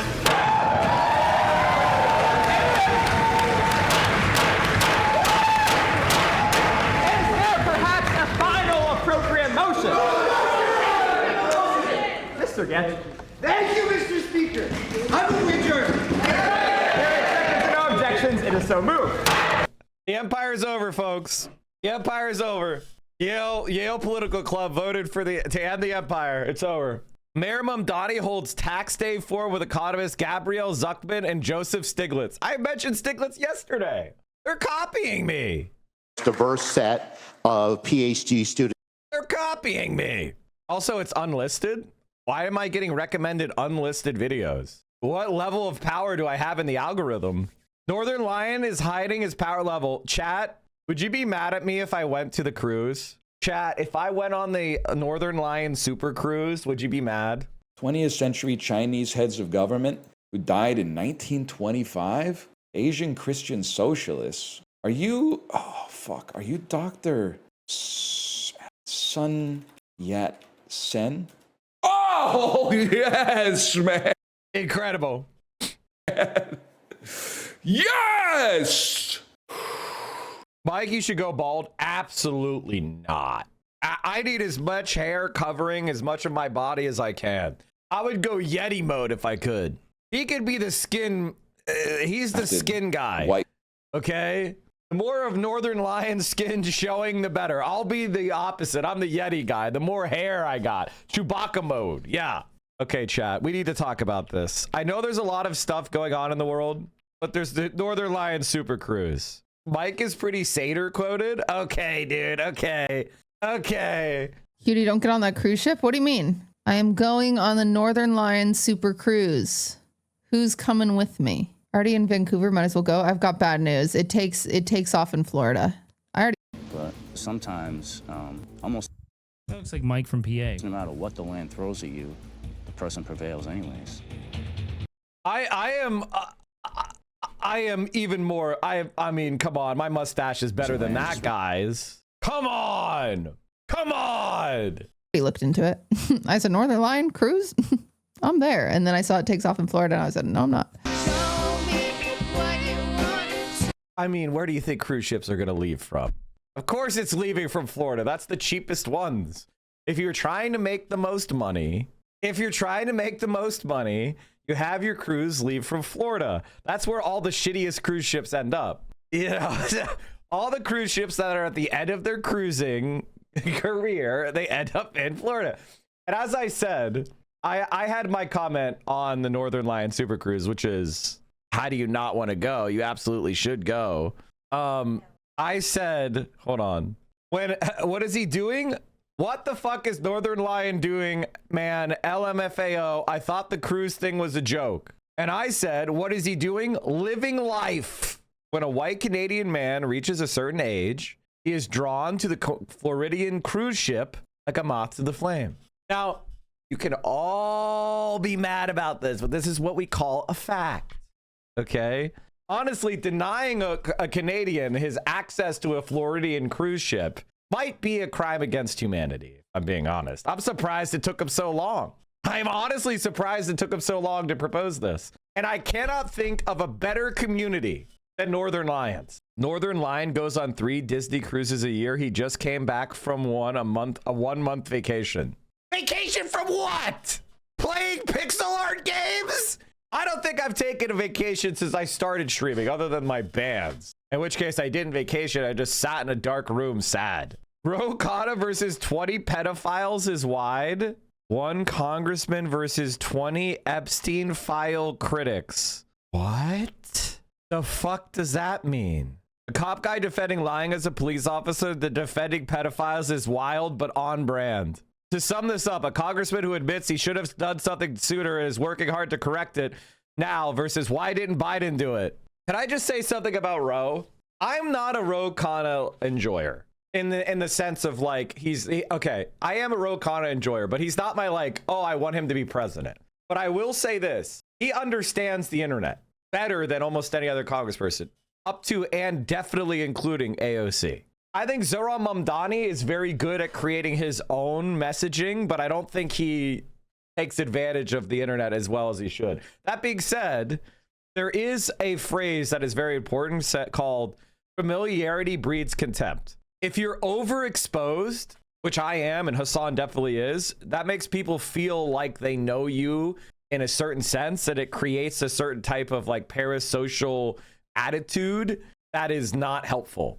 So there's nothing wrong with maintaining a little bit of mystery, a little bit of distance, being accessible but not too accessible. And I feel like this might be a case where maybe Ro went a little bit, he cooked a little bit too much. He cooked a little bit too much right now with this one. Mike, what do you think? We have had protests, we've had marches, hashtags, we've had viral moments, mass outrage, we've had global attention, and we haven't extracted a single dime from the ruling class. Not $1 in redistributed wealth, okay? Not one structural concession, not one forced policy shift that touches capital, not one transfer of power, not one... That's definitely not true. Does he mean like since the Great Recession? Is that what he means? I gotta be honest with you, chat. Like, I'm an agitator, but I also like to tell you the truth. And the fact is, Capital has given up a lot of shit they used to do. They used to do a lot more than they're doing now. They gave up a lot of shit that they used to get away with. And people like forget that. And I think forgetting that is not helpful. Like things absolutely have gotten better in a lot of places. Now, I don't say that to be like, oh man, liberal democracy is the best. I say that in we can force them. I posted the other day something that I think is a little bit more useful to understand this shit. Somebody was whining and complaining about somebody broke a window during a pro-Palestine encampment. And so I posted this. This is what works. And now Pathé News brings you the pictures of the actual riot at plant number 9. Here are strike sympathizers attempting to get at those inside the plant who fought sit-down strikers. It got ugly in Michigan in 1936 and 37 when auto workers there went on strike against General Motors. The labor dispute made national headlines. Just a few years later, it would be Bethlehem Steel in the spotlight when workers there organized a strike of their own. It began on March 24th. Of 1941, almost from the first, was a violent strike. It was not the first strike at Bethlehem Steel Mills. Workers had walked out in 1910 and again in 1919. But by 1941, they were still asking for better working conditions, higher wages, and union representation. The Steelworkers Organizing Committee called the strike, and by 11 p.m. that first night, there were some 2,500 strikers, revelers, and women and children at the company's main gate. The Bethlehem Police Force and the state police were called in to break up the strike. Some of them were very good about it, some of them were not. The peaceful picket turned violent after tear gas was lobbed into the crowd. Cars were overturned, windows smashed. The governor declared a state of emergency in Bethlehem. State and federal mediators were brought in to help bridge the gap between the workers and Bethlehem Steel's CEO. Eugene Grace realized that the best thing for him to do was to at least negotiate or begin the process of negotiation. On March 28, 1941, it was announced the deal had been reached to end the strike. Perhaps the biggest biggest win, Bethlehem Steel agreed to continue to engage in collective bargaining with its employees. A year later, the Steelworkers Organizing Committee, operating as the new United Steelworkers of America, negotiated the first union contract with Bethlehem Steel. So how did they accomplish that? Did they accomplish that by being little peaceniks? Did they accomplish that by being pushed around? Did they accomplish that by getting permits? National headlines. Just a few, perhaps the employees. A year later, the Steel. Just something to ponder, something to consider.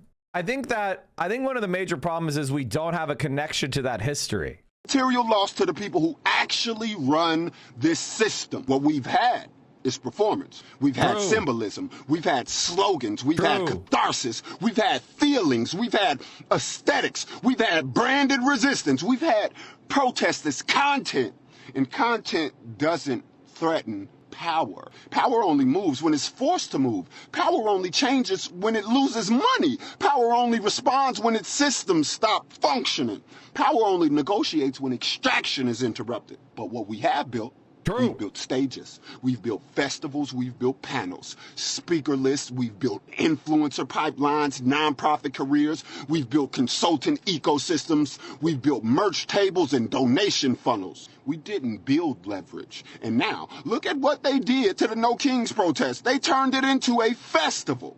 Music stages, keynote speakers, professional panels, NGO branding, professional managerial class voices, nonprofit executives, academic analysis, organizers with titles, grant fellowships, and foundation funding. It looks radical, it sounds radical, it feels radical, but it doesn't cost the ruling class a dime. That's a scam. If your protest can be scheduled, branded, sponsored, securitized, live streamed, and managed, it's not a threat. If your resistance has keynote speakers, it's not resistance. If your movement... I don't know about that one, Chief, but go on. VIP section, it's not a movement. If your struggle has a stage manager, it's already absorbed. These are, I mean, like, listen, I get what he's saying, like, rhetorically, I get what he's saying, but it's like, this is anarchist shit. I'm sorry, bro. I mean, like, the idea, now, I'm not a No Kings booster. I'm also not a No Kings hater. It's just...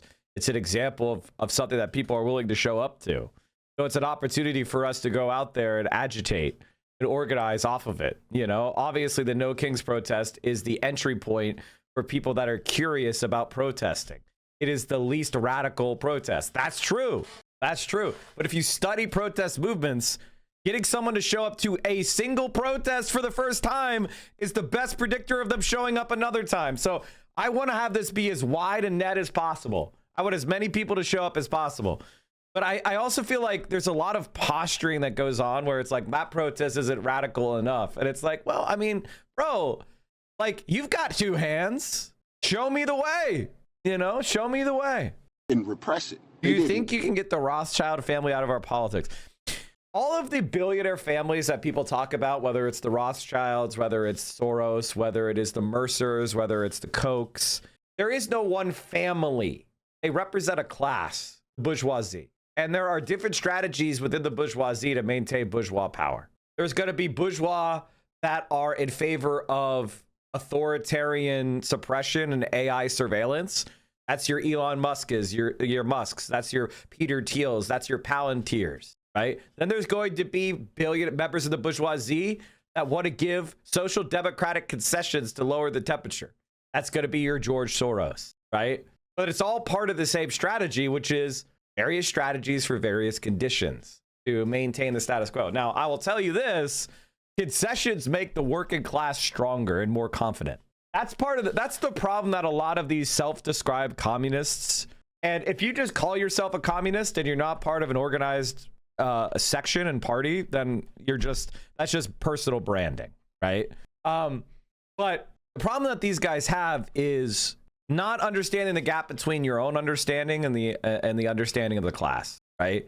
And there's a what I would call a bystander effect of, I call myself a communist, so I did my work, right? That's moralism. And then pointing to people that you perceive to be more to the right as you and point at them and say, you're blocking me from organizing. Because you exist, I'm not able to do my organizing. So I got to get rid of you first before I organize my communist X, Y, and Z thing. And it's like, what is happening here is the person is giving themselves permission to just wait around because I'm sorry, but revolutions don't wait for other sections of the left to just stop existing, and then you're gonna exist when I yell at them on the Twitter enough or whatever the fuck. Go out there and build that party. Go out there and commit direct action. That's what I want to see. Stop being a bystander. Crush it.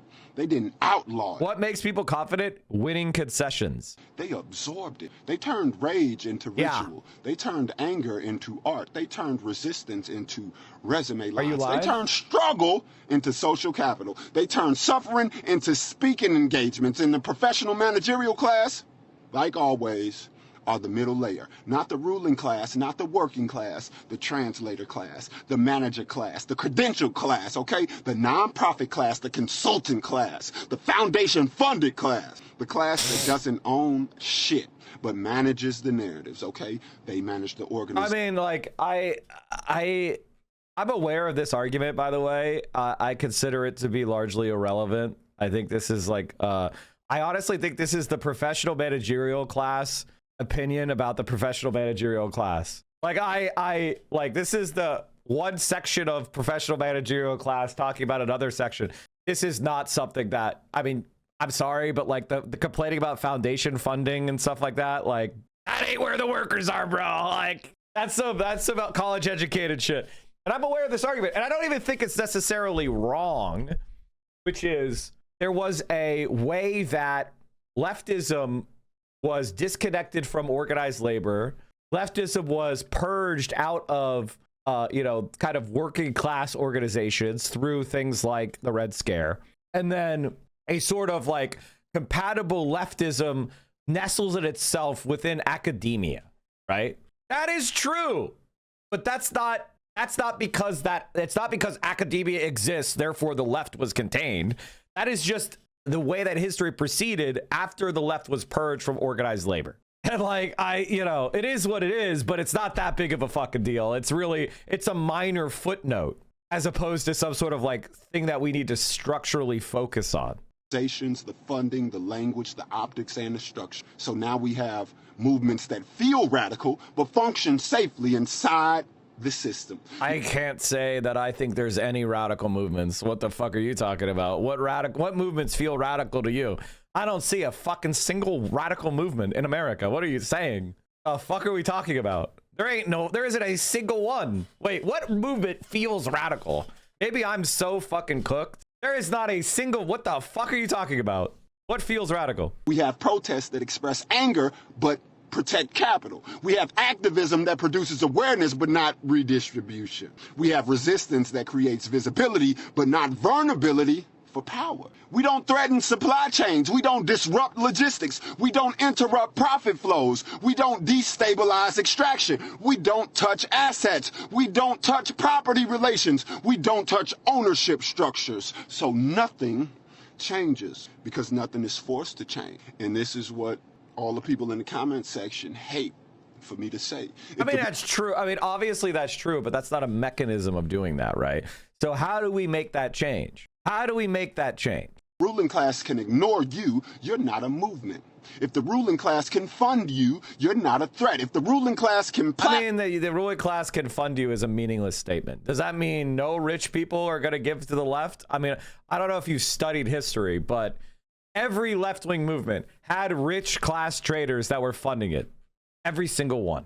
There's always people that are part of the upper class that reject the system and have funds and resources and they give it. So, I mean, that's just like kind of a meaningless statement for me.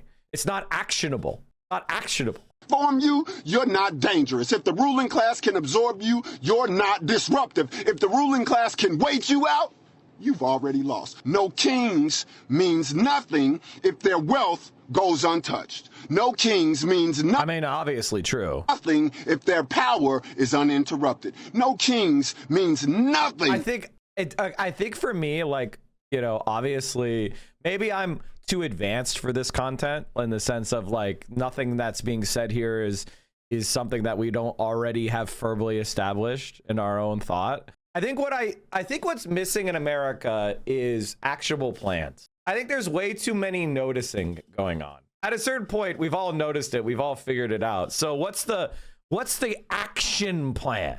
No kings is not good enough. Okay, I agree. I've tried to build up any socialist organization I could get my hands on. If their system is still running perfectly, revolution is not a vibe, it is not a festival, it is not a stage. It's not a panel or a non-profit, it's not a brand, it's not a content strategy. It's leverage, it's disruption, it's extraction, it's pressure, it's cost, it's consequence, it's forced negotiation until the ruling class. Between who? I mean, there's stuff that's spitting, but I think one of the main problems with the online left in general is, again, theoretical discussions versus practicable plans. We've got way too many revolutionary physicists and not enough engineers. Too many guys standing in front of blueprints and scribbling, and not enough guys with hammers driving nails. And, I am desperate to see some more nail driving.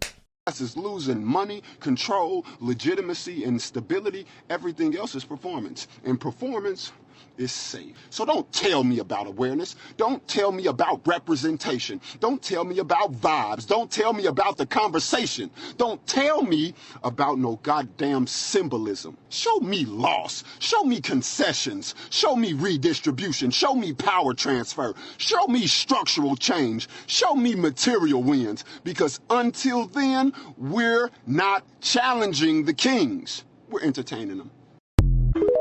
I mean, there's nothing wrong with that message overall. I don't see how that's any different than any other discourse. It's the same discourse. You're just participating in the same discourse, right?